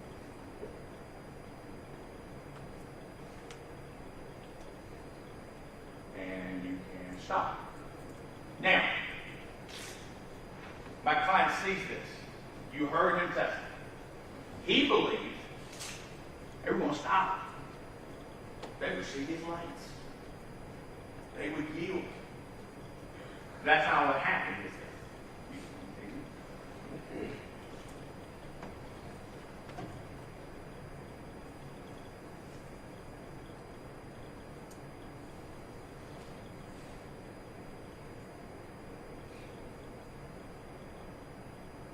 You can stop.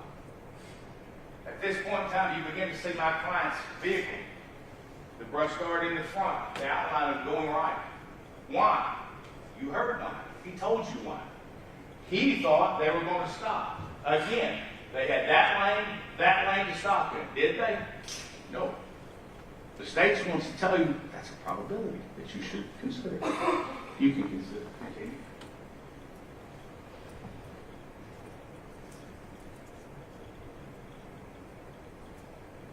You can stop for a moment. At this time, based on the state's evidence, they put in from the EDR, the event data recorder. He's going to the right. He's taking his foot off the gas. He's putting his foot on the brake. Those things are happening. Let's watch the other part, shall we? You can continue. Stop. What reason has been given to you, or for your consideration, why a person driving this car could not, in fact, see the headlights at this point from this car? No. You know why? Because there was someone blocking. And it was Saturday night, two pretty girls, and you making a beer run. You were distracted, you weren't paying attention. That's why, folks, this happened. Not because of this car. They had opportunity to stop there, and did not do it. You can continue.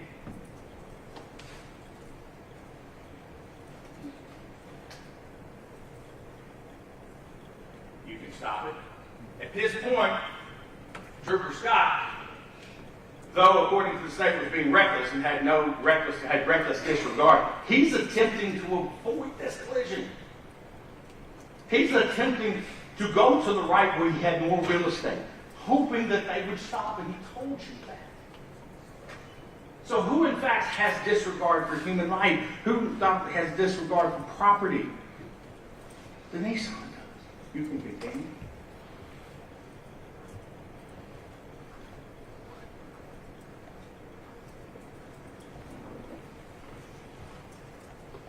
Stop.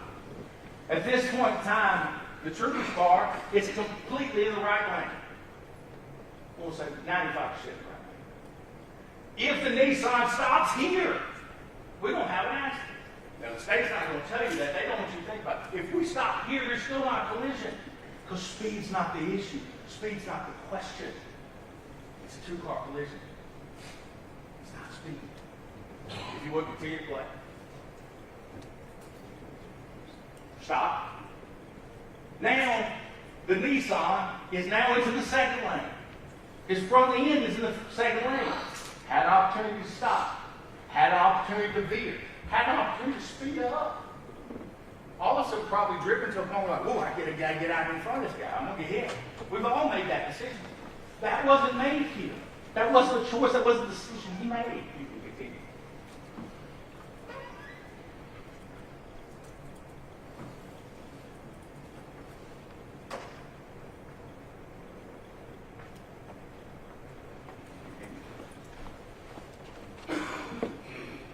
And stop.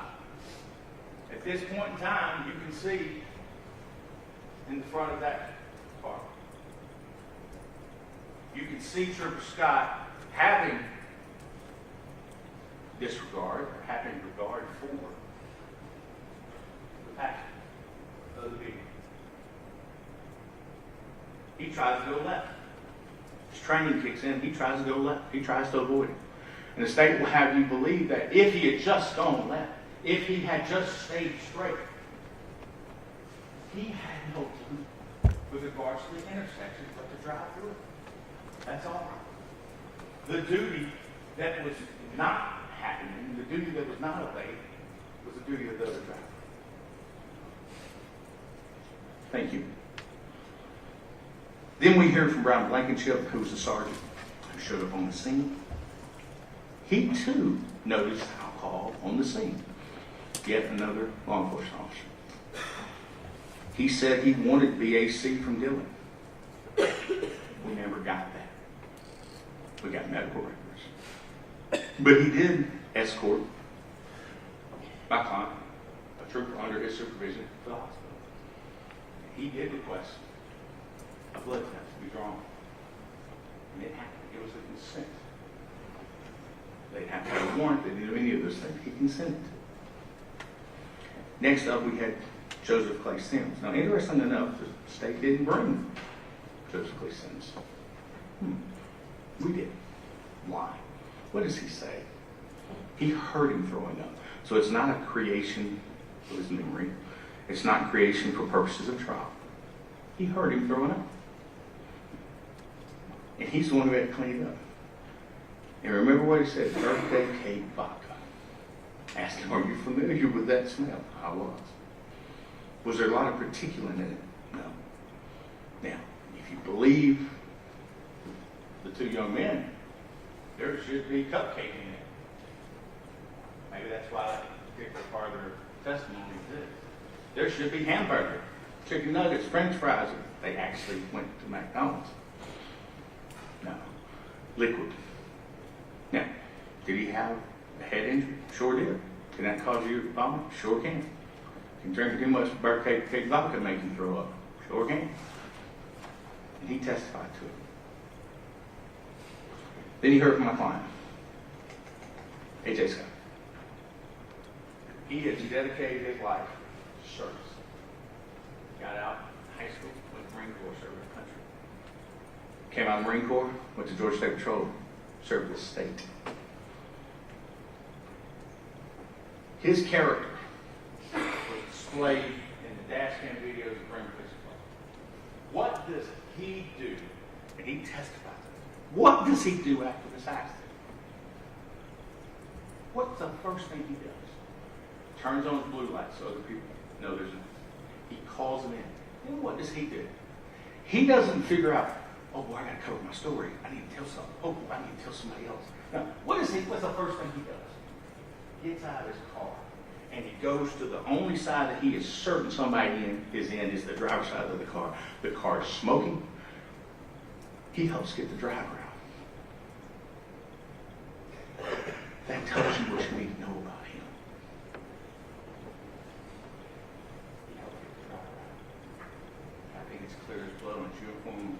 in the videos. So we talk about due regard and recklessness. Due regard, and you hear the judge talk about that. And she's going to read to you a few things, and I want to draw your attention to these things during the jury charge, and we're almost done. Due regard will be read to you. Or reckless disregard. Any person who drives any vehicle in reckless disregard for the safety of persons or property is guilty of the offense of reckless driving. Reckless disregard may be defined as a discard of consequences or a heedless indifference for the safety and rights of others who might reasonably be expected to be injured thereby. Now, they're asking you again with one eye to apply this. Apply to both sides of the court. Who had a disregard for the injuries of others? You might be reasonably expected. Someone fails to yield, turns in front of someone, never hits the brakes. That's reckless disregard. Judge is also going to talk to you about proximate cause. And I'm going to bring a portion of it. I want you to pay attention to all. I want you to pay attention to everything she says. A natural probable consequence is one that a reasonable person would think is likely to happen if nothing else unusual intervenes. What might be something unusually intervening in this case? The left-hand turn, different than all the other cars that night. A defendant responsible for the consequences, which is probable, not possible, probable, in light of the ordinary and usual experience. A defendant is not responsible for a consequence which is only possible. So the state's going to have you believe that they're turning left in front of them without any sort of indicator, without yielding. It's probable. Remembering the rules of the road, I think you'll disagree with that. It's possible, but that's not what the law says. The law says probable. In closing, I want to direct your attention to a couple of things. This is a court of law. This is not a court of public opinion. This is not a court of emotion. This is a court of law. And the law directs what you should do. Now, you apply it. It's completely within the province of you as the jury to apply it. I trust that you will.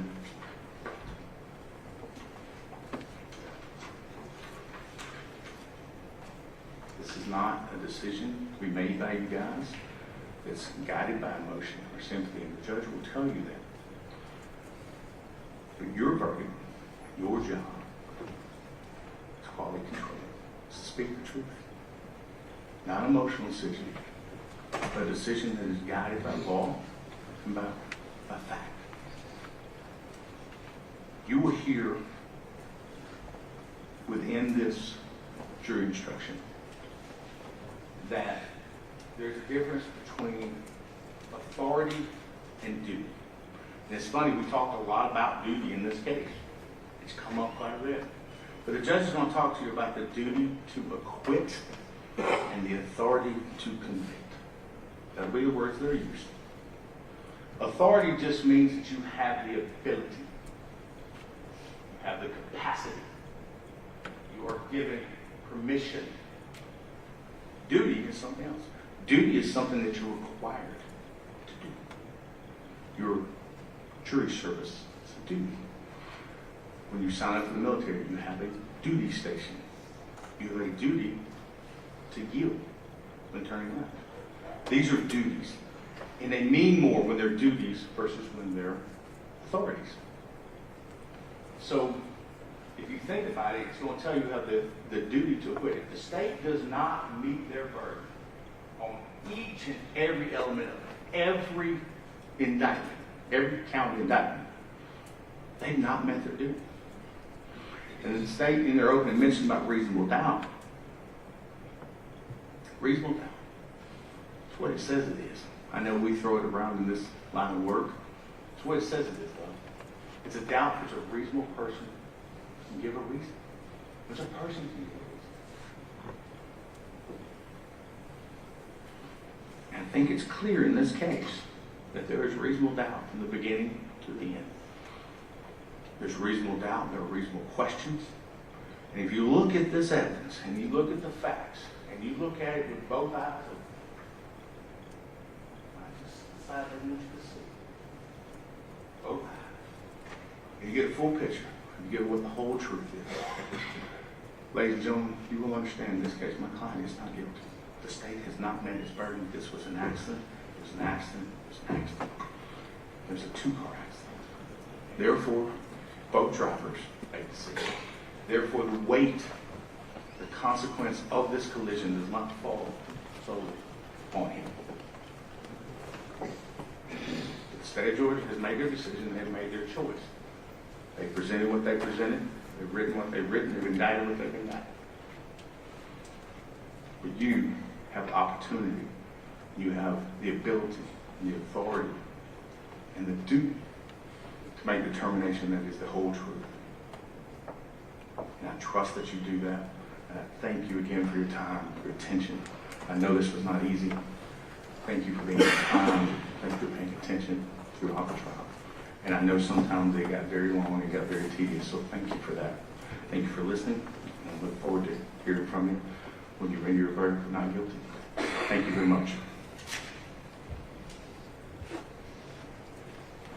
Thank you, Ms. Waters. You may go ahead. Okay, that's fine. We can, let's see, it's 11:18. Let's just come back to that. It's actually 11:19. Let's do 11:19.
Goes up in the trash.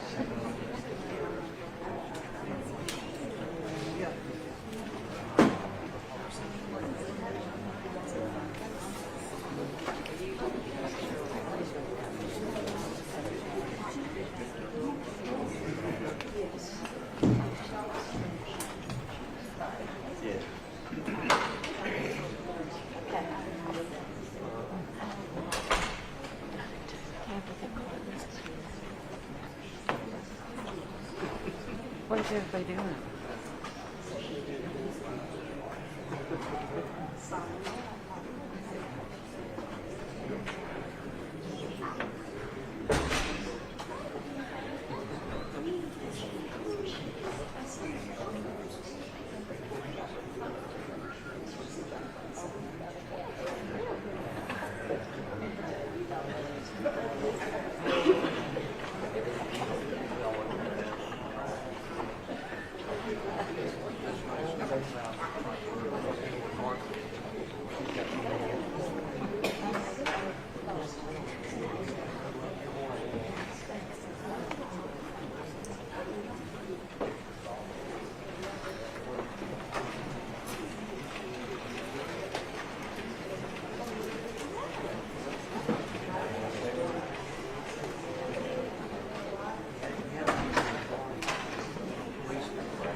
Okay, good. Yeah, I couldn't drink coffee if I didn't take my skinny syrup. I understand.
Main seat, come to order. Begin the session.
defense has spent a lot of time trying to convince you that it's a license.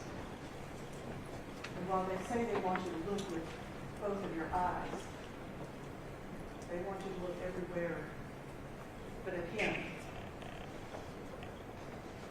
I want you to look at what the actual evidence is. Not speculation, not the innuendo, not the supposition. This is the state of Georgia versus Anthony James Scott. This is not a DUI case. There is actually no evidence that Dylan had been drinking.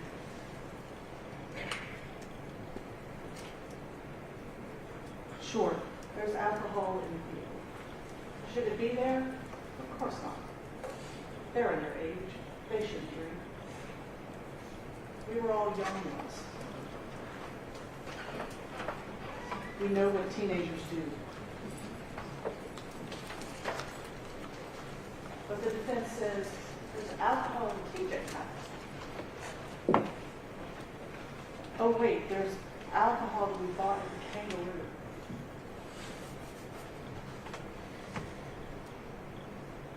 Which one is it?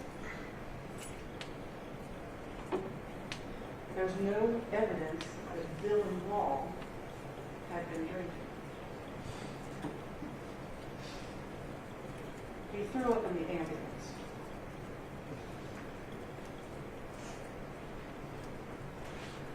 Berkeley K5. Honestly, I find it a little preposterous. Sounds like a party trick. And remember, he's the one who's driving the ambulance. His partner said, I'm in the back. I'm attending to Dylan. Before we get in the ambulance, I don't smell alcohol on him. He threw up. He threw up everywhere. There had been alcohol, I would have noted it. But she didn't.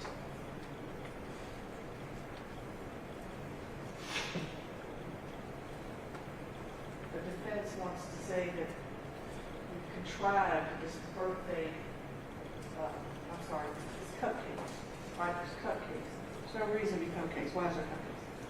Dylan said, I didn't actually eat any cupcakes. I didn't eat anything. I didn't drink anything. We actually weren't there very long.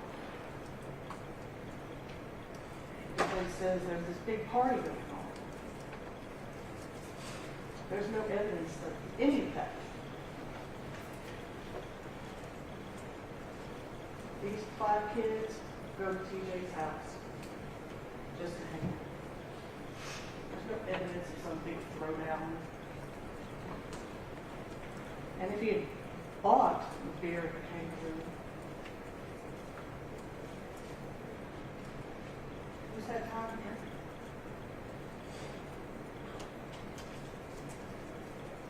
I'm going to back up for just a minute because they make it sound like there's just beer everywhere. Look at those pictures. There's a broken neck in that car. The cap's still on. There is one other single cap. And then there is a broken neck in the road and one cap. That's it. There are bottles strewn everywhere. And if you look at that carton, it's in the car. It is tore up. And that carton, it's outside the car in the street. It's just a part of it. So I need you all to keep this in perspective. Dylan said that he had been drinking. Frankly, I'm surprised he didn't say he was present. He had just been in a vehicle that was hit basically by an armored car, 66 miles an hour.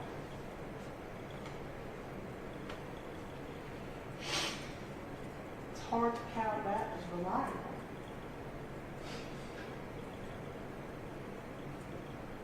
It's hard to look at that and say, you know what? He was entirely coherent and in possession of all his facts.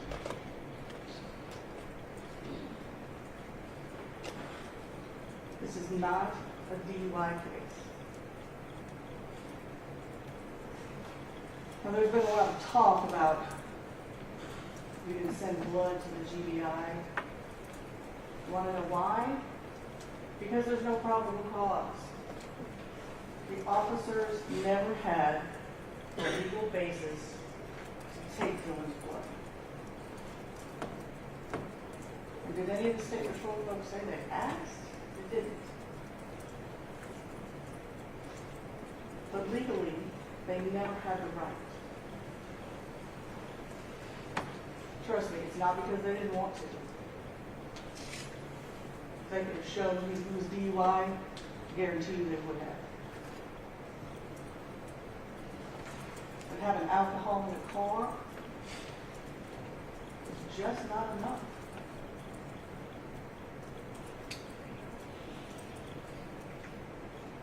They even sent a DUI task force officer, not just some guy, an officer that is specially trained for DUI detection to go to the hospital. And did he come out with probable cause? No, he didn't.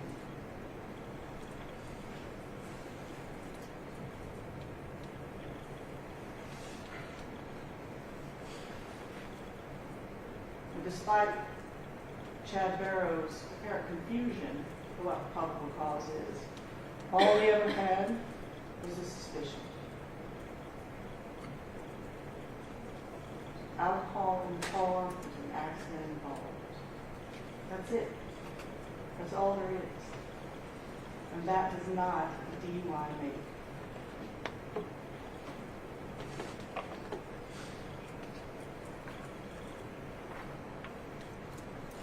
There is no alcohol in Dylan's blood. And the defense made a lot of hay about hospital blood versus GBI blood. I want you to look at that GBI test. It says it is 99% accurate, not 100. And you didn't hear any evidence about what their threshold for alcohol is.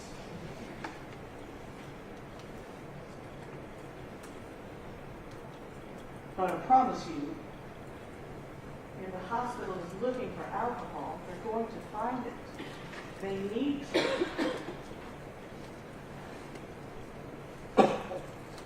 Medical records have to be accurate. They need to know what you have on board so that they can treat you properly. So make no mistake, their testing is just as critical, as precise as that done by the GBI. Because if it wasn't, we would all be in big trouble. And so I want you to look at those records. I want you to look at Dylan's records. I believe it's page 37. And this is what you're going to see. Ethanol serum normal.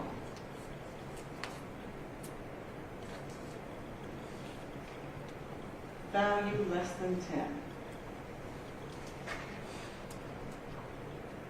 In DUI terms, that is at most,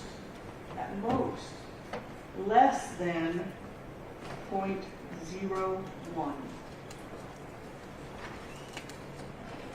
Or in fact, nothing. I took your blood right now and Grady tested it. Your results would look exactly like this.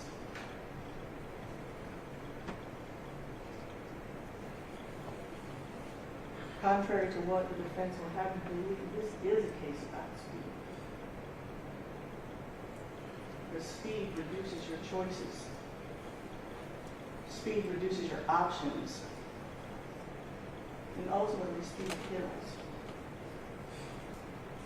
And so I want you to look at this video with a different eye. Not the right one or the left one, both of them. And I want you to watch the defendant as he blows by every other car on this road. when he has the opportunity. And when they show you things that are brightened up, slowed down, who have that benefit? Sure. What is it they say? Hindsight is 20/20. Armchair quarterback. This is what it actually looked like. Nobody got to see it brightened up. Nobody got to make decisions based on frame by frame. This is what it actually looked like.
That's the amount of time that people have to make choices.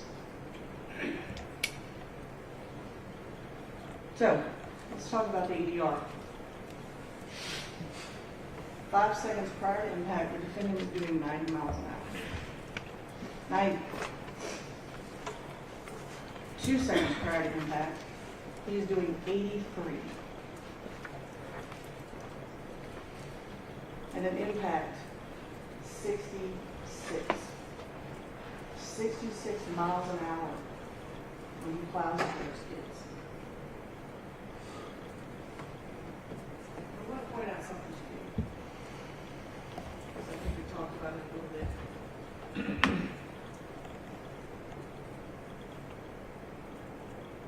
You'll notice the speed right here drops a little bit, right? Up and down. It starts coming up the hill. And what does he do? He hits the gas. Right? Accelerator pedal. 0, 0, 0. We're just coasting along. But now we're coming to that hill. And 83 apparently isn't just fast enough. So we got to make sure to keep that up. We're going to put our foot on the gas.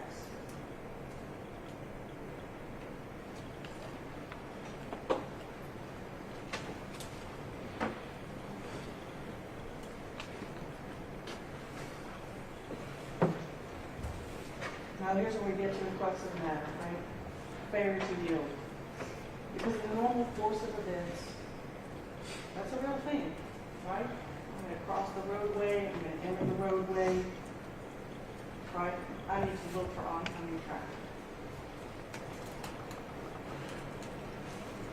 and I know we've gone over this, but it's important. Intending to turn left in an intersection shall yield the right of way to any vehicle coming from the opposite direction.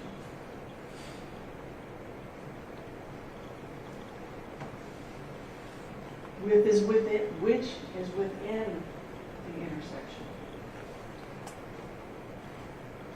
or so close as to constitute an immediate hazard. Now, from the defendant's telling, Dylan's sitting at the top of the hill, and he can look straight down into everything and see everything. But we know that's not true. Dylan is driving down the road. He needs to turn left. As far as he knows, there's nobody around. He doesn't see anyone. And he starts to make that turn.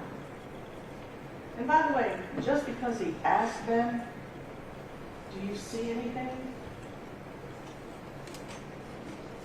That's not an assumption that he can't see it. He's made that turn before. It's dark. It's raining. And he's like, hey, do you see anything? He's supposed to check. And he starts to make that turn. And as he starts to make that turn, his focus is not here now. His focus is there. He's come to make that turn. And now he's here. And he doesn't stop because he has no time. Faster the defendant goes, the less time everyone.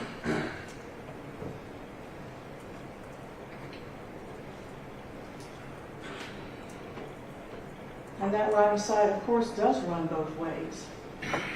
And from Dylan's perspective, it is, in fact, 269 yards in that direction. I'm sorry, feet. It is almost just 1 foot shy of 90 yards. If I'm standing on the 10-yard line of the football field, and I'm looking to the end zone, that is 90 yards. And I see a car in the end zone. Does that constitute an immediate hazard? Not if that car's driving 55. Dylan doesn't know. The car is almost a football field away. The defendant is coming up that hill. He is driving 121 feet per second. Dylan has that much time.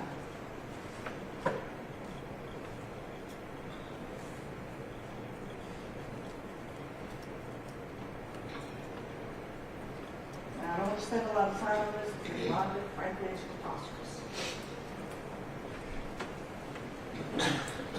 Dylan never looked. Sure, that makes sense. That's the reason. He's just la-di-da down the road with 3 of his friends in the car, and he never looks. How could he not look? Not because he looks and there's nothing there.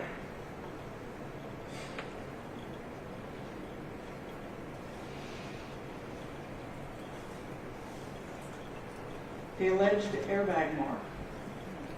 And I want y'all to go back and I want you to look at it. But again, this is, please look everywhere else, but right there. In order for that airbag to make that mark, Kylie would have been sitting in Dylan's lap. Straight on, looking at the steering wheel. Who does that?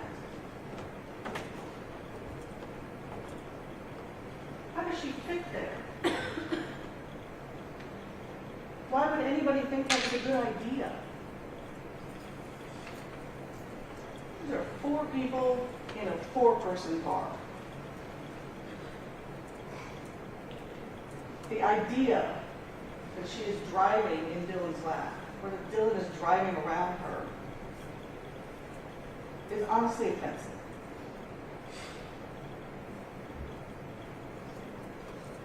And if she's sitting there when that airbag goes off, how the hell does she get out the window?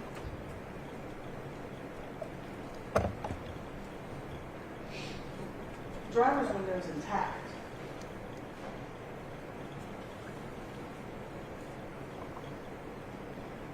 But yet, on the alternative, and I will also say, I want you to look at the picture. I want you to look at the picture of that mark right there. And I want you to see if you can see stitching. So I promise you can't.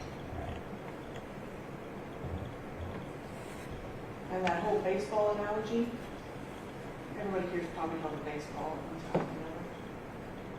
That stitching is thick. That stitching is heavy, right?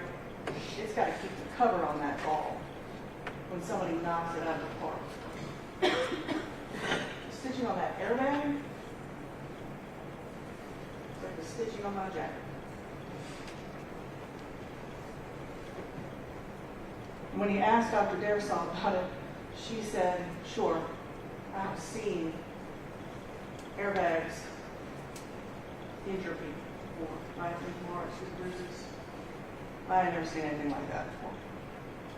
Thousands of dollars.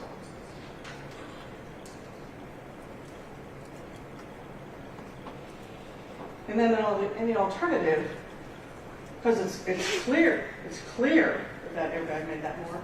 In the alternative, she was somewhere else in the front. Maybe she's in the middle. Maybe she was in Ben's lap. Which again, makes no sense. None of these people are dating. They're all just good friends. They're going to hang out. There's 4 people in a 4-person car. There's no reason for her to be there. Ben's having an argument with his girlfriend.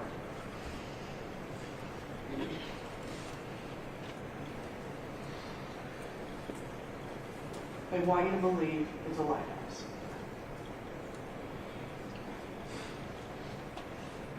And this was just disingenuous. The medical examiner was very specific. She called it an accident because it wasn't intentional. The death wasn't intentional. It is not an accident in this form. It's an accident in the medical examiner's office. If it's intentional, it becomes a homicide. If not intentional, it's an accident. Plain and simple. And they just flat out lied to you about that.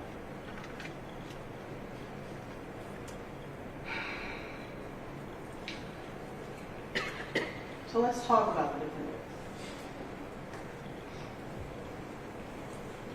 They've discussed with you his background.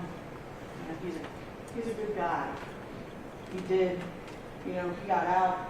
He got Dylan out of the car. So that tells you about his character. And I don't mean to offend, but honestly, that's what any human being should do. He doesn't get a pat on the back for that. That's what any other human being should do. So what does he say at the scene? I went right when I should have went damn left. 100%? That's absolutely true. But he goes right anyway. Because that's his natural reaction. And that's fine. Greater the speed, fewer the choices.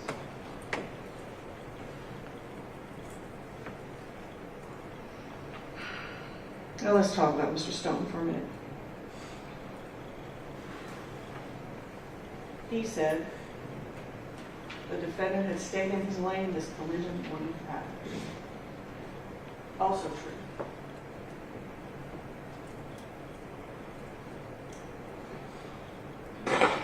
There's been obviously some insinuation that the state wasn't satisfied with Mr. Stone did. And to some extent, that's true.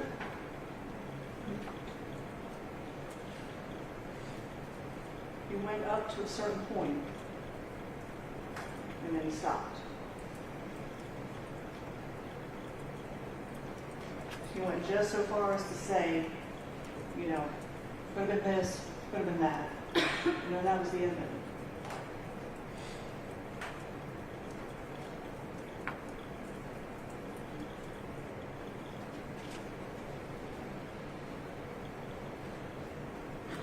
Vehicles of impact. I went right, or I should have went down left.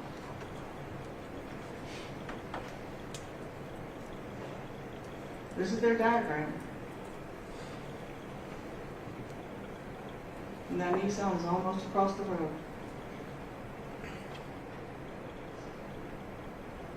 Greater speed, fewer the choices. There's just no time.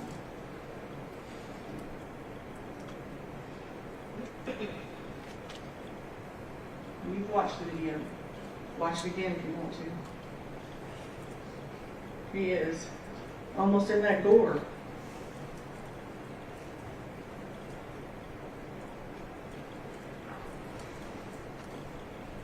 He's had more than 3 weeks of driving training. Not just regular driving training, too. Professional, pretty much, right? Officers need to know how to drive their car. Trained in the operation of his emergency vehicle in emergency situations. Chases, all sorts of things. But he turns to the right.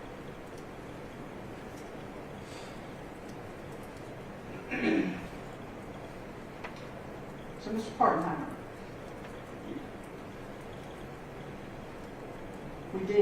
we asked him as an outside observer, because honestly it always seems a little weird when agencies investigate their own. I think if you remember back to some of the testimony, a little bit of attitude, people that can't remember what probable cause means. People are reluctant to say that they wrote something on a police report that says there's no alcohol involved in this crash. So yes, we went to somebody who doesn't have a dog in this fight. And because Brandon Stone just didn't go that extra little bit. Because he showed you the math, and then Will said, you know, that's great, but that's speed to stop, not speed to collision.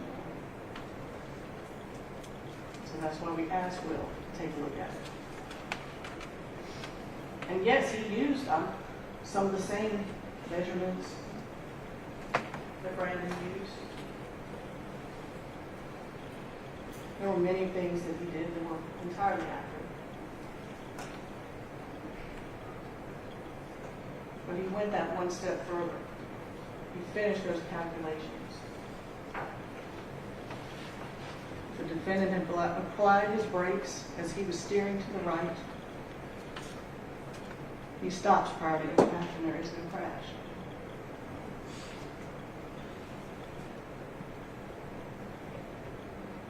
The defendant had been going the posted speed limit.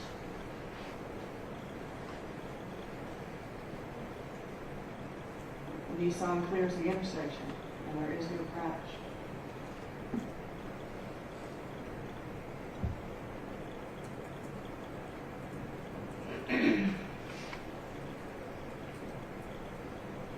I went ahead and nothing.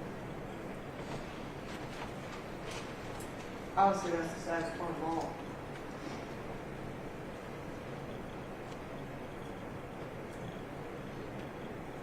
The defense says that AJ Scott is in both of them. They thought he was. He leaves from under that bridge, and he goes to maybe get into a chase that never really materializes. And then on his way back, what does he do? Stop somebody who's speeding.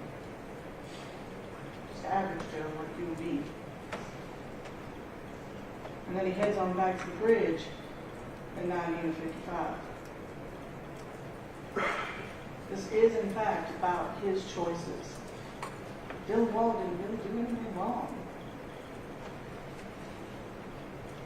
He looks, he doesn't see anything, he goes to turn. In the blink of an eye, it's over.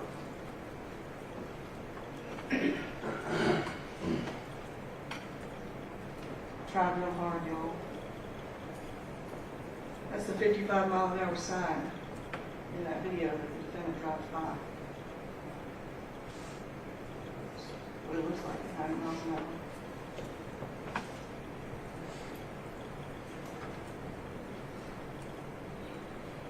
Those are the two caution signs that he drove by. They said, hey, speed limit's 55. There's an intersection coming up. People have access to either side. Should slow it down. We talk about reckless disregard. This is what we're talking about. What did he say? I must have passed by those, but I didn't see them.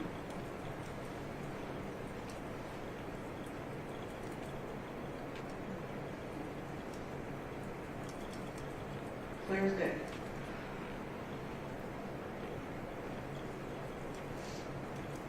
And so here we are. Because of the choices he made that day.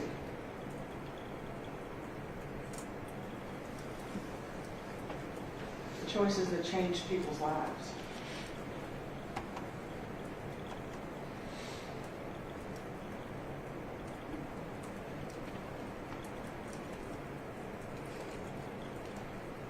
Choices that took people from us.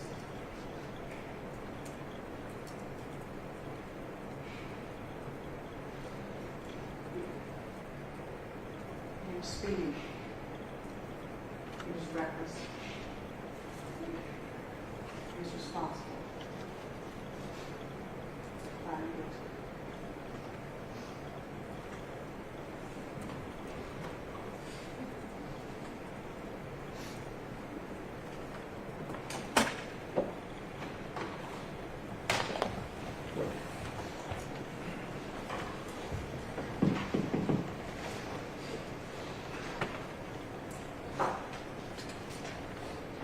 Ladies and gentlemen, you have heard all of the evidence and the argument in the case the State of Georgia versus Anthony James Scott.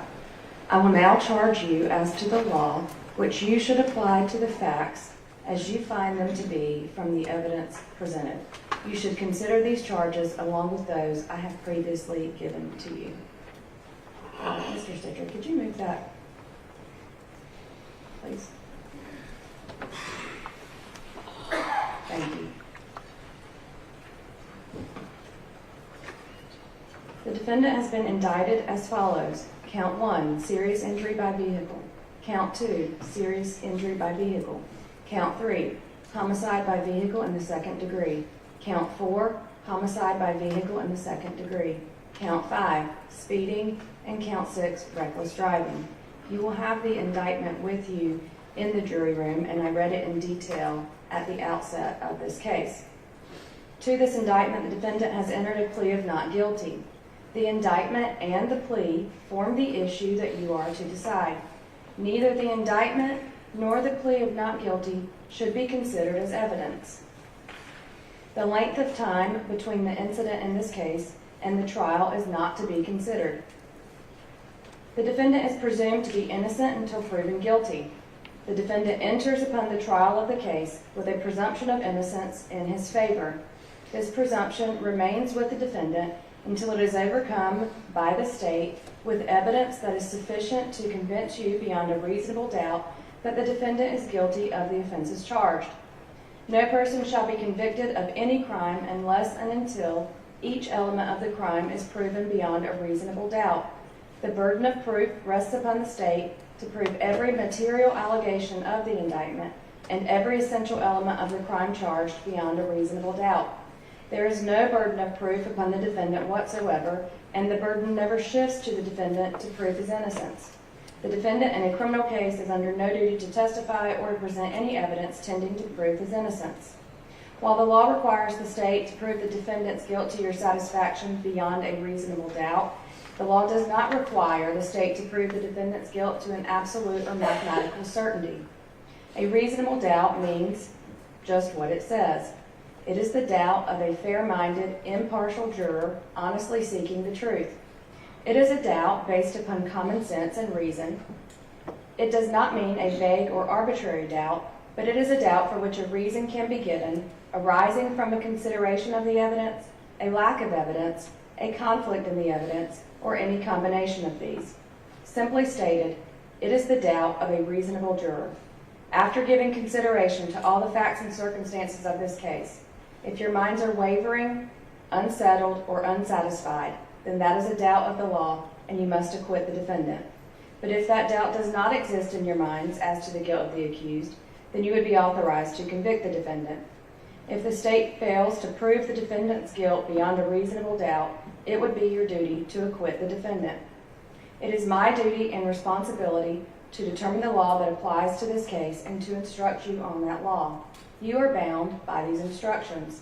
It is your responsibility to determine the facts of the case from all the evidence presented.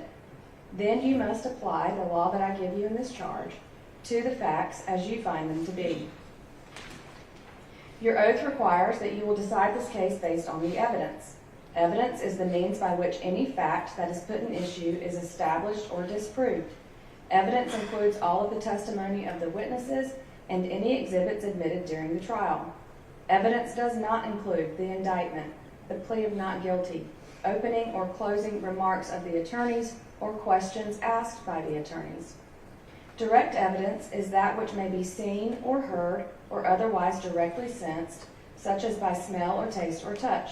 It may be brought into court in the form of exhibits or the testimony of direct witnesses to such matters. It is evidence that points immediately to the issue in question.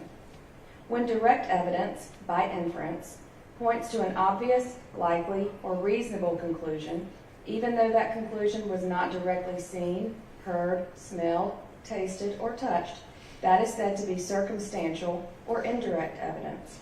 Circumstantial evidence is the proof of facts or circumstances by direct evidence, from which you may infer other related or connected facts that are reasonable and justified in light of your experience. It is evidence that only tends to establish a conclusion in question by its consistency with such conclusion or elimination of other conclusions. Sometimes circumstantial evidence may point to more than one conclusion. To authorize a conviction on circumstantial evidence, the proved facts must not only be consistent with the theory of guilt, but also exclude every other reasonable theory other than the guilt of the accused. The law does not require a higher or greater degree of certainty on the part of the jury to return a verdict based upon circumstantial evidence than upon direct evidence. Whether dependent upon direct evidence or circumstantial evidence, or both, the true test is whether there is sufficient evidence or whether the evidence is sufficiently convincing to satisfy you beyond a reasonable doubt. If not, you must acquit. If so, you may convict. There is no rule that either circumstantial or direct evidence is stronger than the other if conflicting. The comparative weight of circumstantial evidence and direct evidence on any given issue is a question of fact for you, the jury, to decide. The parties have entered into stipulations that have been approved by the court about the following: the authenticity of all medical records, EMS records, and video recordings. Where parties stipulate to exhibits, this is in the nature of evidence. You may take that testimony as if it were given in court and you may rely on it if you find it credible. However, either party may dispute such testimony by other evidence. You make all decisions based on the evidence in this case. The jury must determine the credibility of the witnesses. In deciding this, you may consider all of the facts and circumstances of the case, including the witness's manner of testifying, their means and opportunity for knowing the facts about which they testify, the nature of the facts about which they testify, the probability or improbability of their testimony, their interest or lack of interest in the outcome of the case, and their personal credibility as you observe it. The testimony of a single witness, if believed, is sufficient to establish a fact. Generally, there is no legal requirement of corroboration of a witness, provided you find the evidence to be sufficient.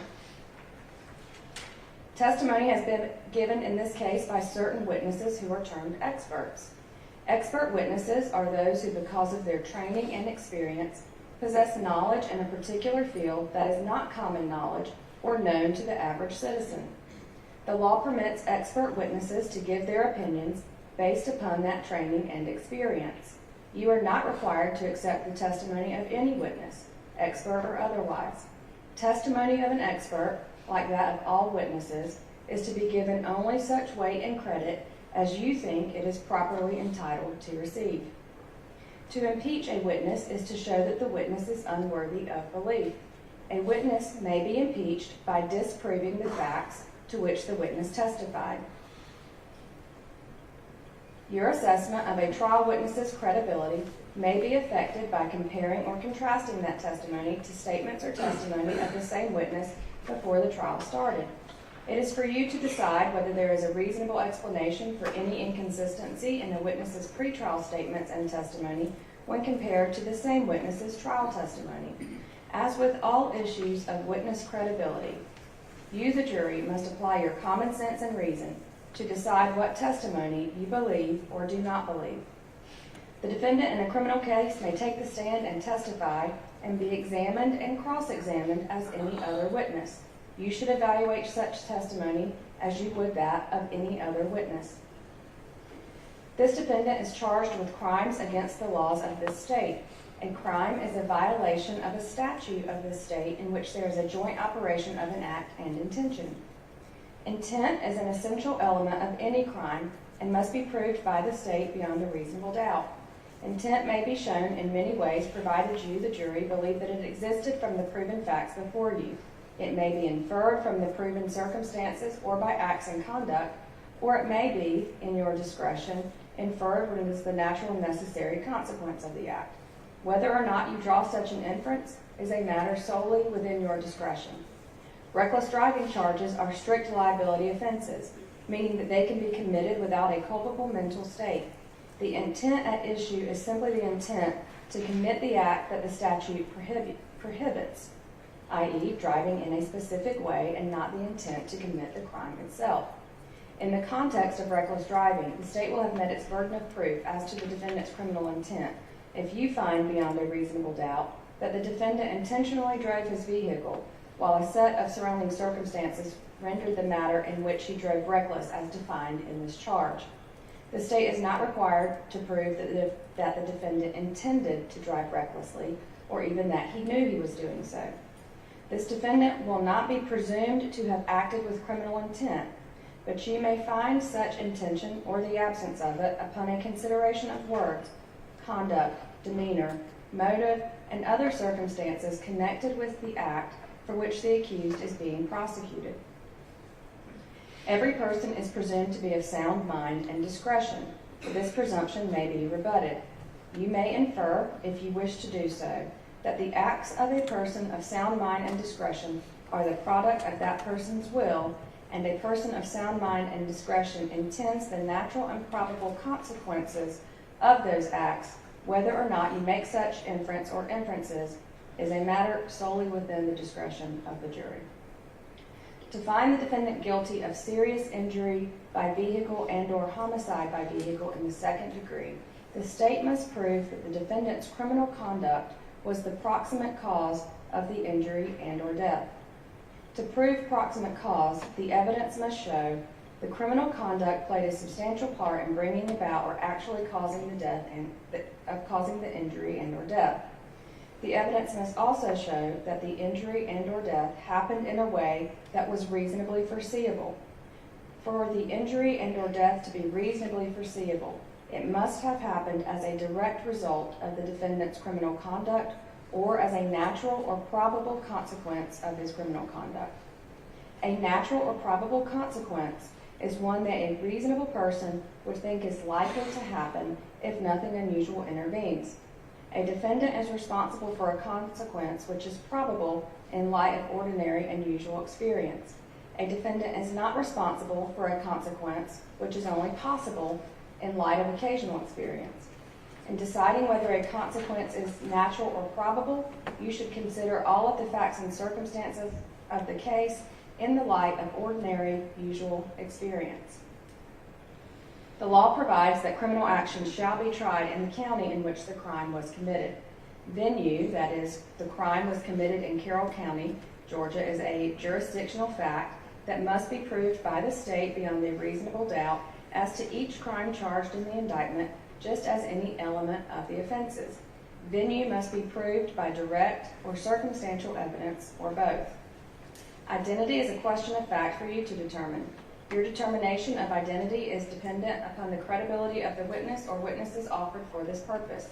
You should consider all of the factors previously charged you regarding credibility of witnesses. Some, but not all, of the factors you may consider in assessing reliability of identification are the opportunity of the witness to view the alleged perpetrator at the time of the alleged incident, the witness's degree of attention toward the alleged perpetrator at the time of the alleged incident, the possibility of mistaken identity, whether the witness's identification may have been influenced by factors other than the view that the witness claimed to have, whether the witness on any prior occasion did not identify the defendant, in this case as the alleged perpetrator, and the length of time between the crime and the out-of-court identification. Any person who, without malice aforethought, causes an accident that results in bodily harm while violating the Official Code of Georgia annotated Section 40-6-390, reckless driving, as defined in this charge, commits the crime of serious injury by vehicle. Bodily harm means an injury to another person which seriously disfigures his body or a member thereof, or causes organic brain damage which renders his body or a member thereof useless. There is no requirement that the body or member of the body be permanently rendered useless. Any person who drives any vehicle in reckless disregard for the safety of persons or property is guilty of the offense of reckless driving. Reckless disregard may be defined as a disregard of consequences or a heedless indifference for the safety and rights of others who might reasonably be expected to be injured thereby. For homicide by vehicle in the second degree, the state must prove that the defendant caused the death of another person by driving a vehicle by committing the offense of speeding. The state does not have to prove that the defendant intended to cause the death of the other person. I will now define the offense of speeding.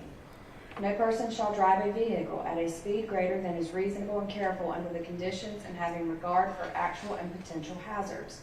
Every person shall drive at a reasonable and careful speed when approaching and crossing an intersection, when approaching and traversing a hill crest, and when special hazards exist with respect to other traffic or by reason of weather or highway conditions.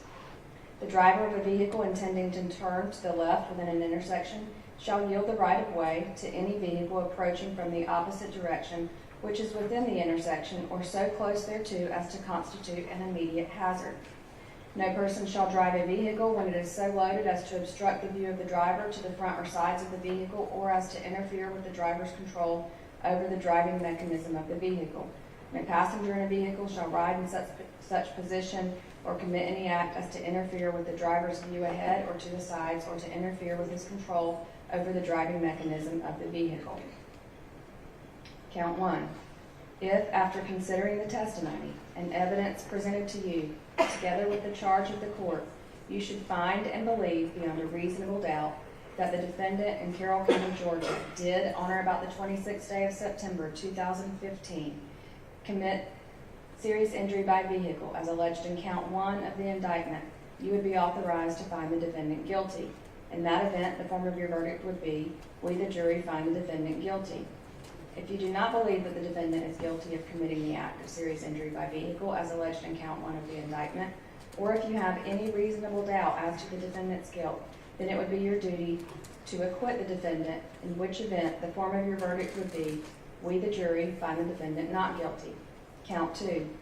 If, after considering the testimony and evidence presented to you, together with the charge of the court, you should find and believe beyond a reasonable doubt that the defendant in Carroll County, Georgia, did on or about the 26th day of September 2015 commit the act of serious injury by vehicle as alleged in count 2 of the indictment, you would be authorized to find the defendant guilty. In that event, the form of your verdict would be, we the jury find the defendant guilty. If you do not believe that the defendant is guilty of committing the act of serious injury by vehicle, or if you have any reasonable doubt as to the defendant's guilt, then it would be your duty to acquit the defendant, in which event the form of your verdict would be, we the jury find the defendant not guilty. Count 3. If, after considering the testimony and evidence presented to you, together with the charge of the court, you should find and believe beyond a reasonable doubt that the defendant in Carroll County, Georgia, did on or about the 26th day of September 2015 commit the act of homicide by vehicle in the second degree, as alleged in count 3 of the indictment, you would be authorized to find the defendant guilty. In that event, the form of your verdict would be, we the jury find the defendant guilty. If you do not believe that the defendant is guilty of committing the offense of homicide by vehicle in the second degree, or if you have any reasonable doubt as to the defendant's guilt, then it would be your duty to acquit the defendant, in which event the form of your verdict would be, we the jury find the defendant not guilty. Count 4. If, after considering the testimony and evidence presented to you, together with the charge of the court, you should find and believe beyond a reasonable doubt that the defendant in Carroll County, Georgia, did on or about the 26th day of September 2015 commit the offense of homicide by vehicle in the second degree, as alleged in count 4 of the indictment, you would be authorized to find the defendant guilty. In that event, the form of your verdict would be, we the jury find the defendant guilty. If you do not believe that the defendant is guilty of committing the offense of homicide by vehicle in the second degree, or if you have any reasonable doubt as to the defendant's guilt, then it would be your duty to acquit the defendant, in which event the form of your verdict would be, we the jury find the defendant not guilty. Count 5. If, after considering the testimony and evidence presented to you, together with the charge of the court, you should find and believe beyond a reasonable doubt that the defendant in Carroll County, Georgia, did on or about the 26th day of September 2015 commit the offense of speeding, as alleged in count 5 of the indictment, you would be authorized to find the defendant guilty. In that event, the form of your verdict would be, we the jury find the defendant guilty. If you do not believe that the defendant is guilty of committing the offense of speeding, or if you have any reasonable doubt as to the defendant's guilt, then it would be your duty to acquit the defendant, in which event the form of your verdict would be, we the jury find the defendant not guilty. And count 6. If, after considering the testimony and evidence presented to you, together with the charge of the court, you should find and believe beyond a reasonable doubt that the defendant in Carroll County, Georgia, did, on or about the 26th day of September 2015, commit the offense of reckless driving, as alleged in count 6 of the indictment, you would be authorized to find the defendant guilty. In that event, the form of your verdict would be, we the jury find the defendant guilty. If you do not believe that the defendant is guilty of committing the offense of reckless driving, or if you have any reasonable doubt as to the defendant's guilt, then it would be your duty to acquit the defendant, in which event the form of your verdict would be, we the jury find the defendant not guilty. You will be given a verdict form in the materials that I send into the jury room with you. The verdict form should be self-explanatory, but if you have any questions about the verdict form, please submit your questions in writing to the bailiff, who will deliver it to me before filling out the verdict form. You are only concerned with whether the state has met its burden of proving the defendant's guilt beyond a reasonable doubt. You are not to concern yourselves with punishment. One of your first duties in the jury room will be to select one of your fellow jury members as the foreperson. The foreperson will preside over the deliberations and will sign the verdict to which all jurors freely and voluntarily agree. You should start your deliberations with an open mind. Consult with one another and consider each other's views. Each of you must decide this case for yourself, but you should do so only after a discussion and consideration of the case with your fellow jurors. Do not hesitate to change an opinion if you are convinced that it is wrong. However, you should never surrender an honest opinion in order to be congenial or to reach a verdict solely because of the opinions of the other jurors. In deciding the facts of this case, you must not be swayed by bias, prejudice, or sympathy in favor of any party. Our system of law does not permit jurors to be governed by prejudice or sympathy or public opinion. Both the parties and the public expect that you will carefully and impartially consider all of the evidence in the case, follow the law as stated by the court, and reach a just verdict regardless of the consequences. You may use your common sense and common knowledge in arriving at your verdict. You are not required to put aside these elements of your reasoning ability during your deliberations. You are also permitted to draw from the facts which you find have been proven any reasonable inferences as seem justified in the light of your common experience.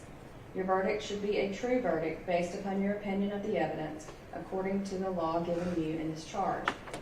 Whatever your verdict is, it must be unanimous, which means it must be agreed to by all of you. The verdict must be in writing and signed by the foreperson, dated and returned to be published in open court in your presence. By no ruling or comment or gesture or facial expression that the court has made during the progress of the trial has the court intended to express any opinion upon the facts of this case, upon the credibility of the witnesses, upon the evidence, or upon the guilt or innocence of the defendant. The court's interest in this matter is that the case be fairly presented according to law, and that you, as honest, conscientious, impartial jurors, consider the case as the court has instructed you, and return a verdict that speaks the truth as you find the truth of the case to be. Your verdict should be a true verdict based upon your opinion of the evidence according to the laws given you in this charge. Again, you are not to show favor or sympathy to one party or the other, and it is your duty to consider the facts objectively without favor, affection, or sympathy.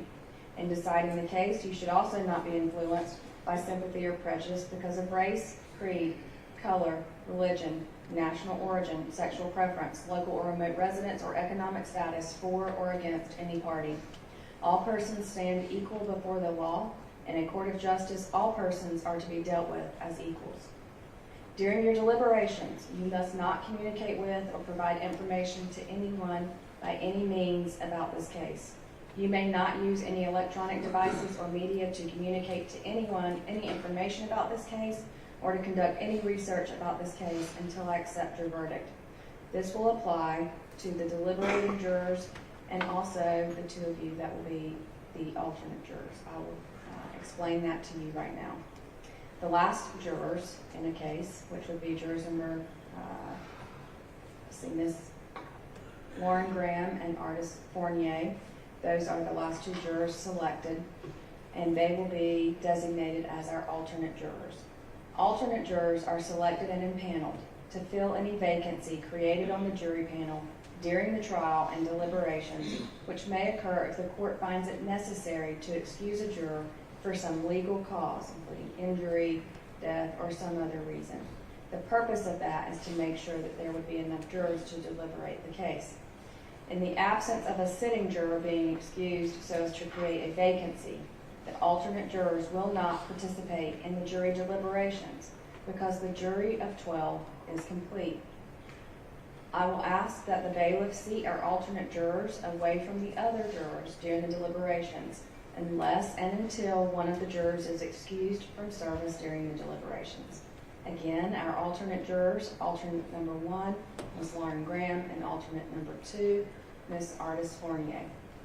In just a few moments, the alternates will go with the bailiff and the remaining jurors will go to the jury room. Please do not start your deliberations until you receive you're going to receive this folder from me and the evidence in this case. This folder has instructions on the outside. It will include the indictment, Please do not write on that. The verdict form, again, if you have questions about that, then ask before you start writing on it. But the verdict form is there for you. The foreperson will fill it out and sign as I have given instructions, and then it will be returned in court to be published in your presence. The evidence will also come back. Please note that there, as I stated at the outset, there are certain pieces of evidence governed by Georgia law that cannot come back with you. If there's any piece of evidence that you would want to see that does not come back with you, you can send a note to me and we can bring you back in the courtroom to view that evidence. Please note that any video that you would like to view has to be viewed in the courtroom, and we don't have any way for you to view it in the jury deliberation room. So those videos will stay in the courtroom, but please feel free to ask us to see any piece of evidence that does not come back with you. We will accommodate that request. Do not write on any of the evidence. Those are original pieces of evidence that will be kept with the court file. I tell you that because I've had a jury write on my evidence before. Not my evidence, but the evidence in the case. And so I just want to make sure that you understand those aren't copies, those are the original pieces of evidence. So please do not write on that. I will also give you a copy of the jury charge. So all of those instructions that I read to you, you will have that as well. There are headings on that for your convenience, so if you needed to turn to a particular section, but please note if you need any thing answered about the charge or anything that you want the court to reread to you, you can feel free to ask. So just because you have it back there doesn't mean you can't ask the court to reread it to you. All right, a few more housekeeping things.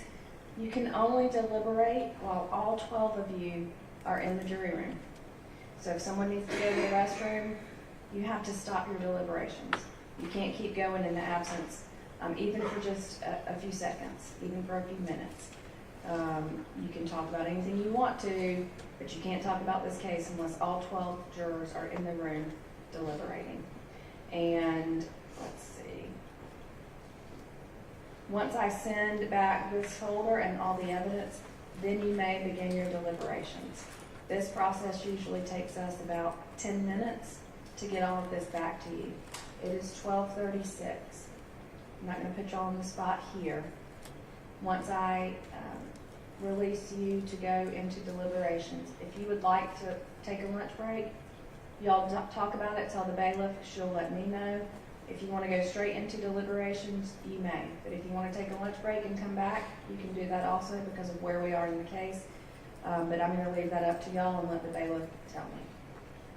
All right. Anything else from either party, instruction-wise, that I've left out? No, Your Honor. No, Your Honor, no challenge to the charge. All right.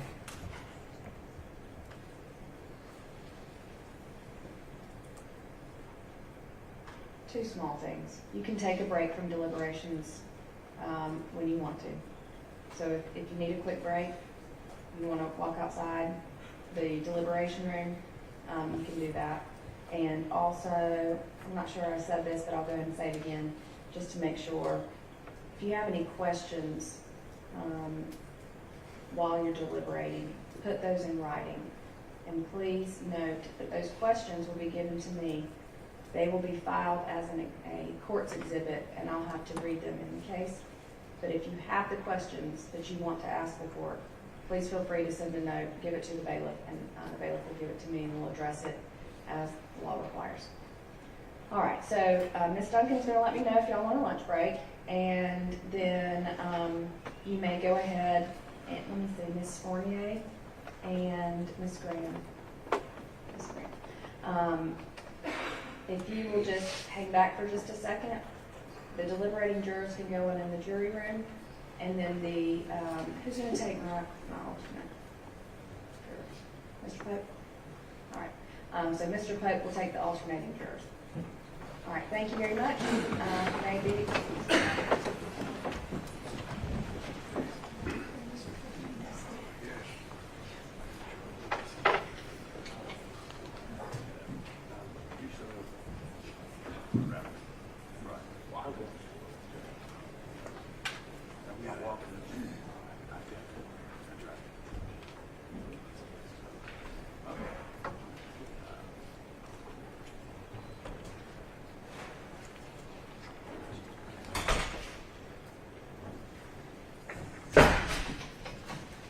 All right, before we break, any objection to the charge as given? No objection, charge of mistake. Your Honor, Yes, sir. one thing I do too, I just like to get on the record what's going back with the jury, so. We're gonna do that.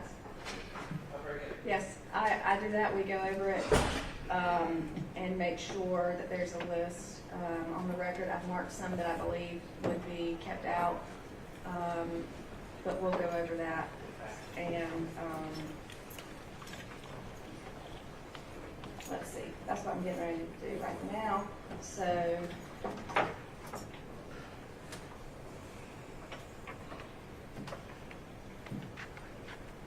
all right, so y'all can go ahead and start moving about for if you need to put anything together. This is the folder I mentioned to the jury, has the indictment. Copy it. All right, just the jurors want to lunch, so it's 12:39. You want to say 2 o'clock by the time we do this? Okay, 2 o'clock. All right, so yes, you can. You can.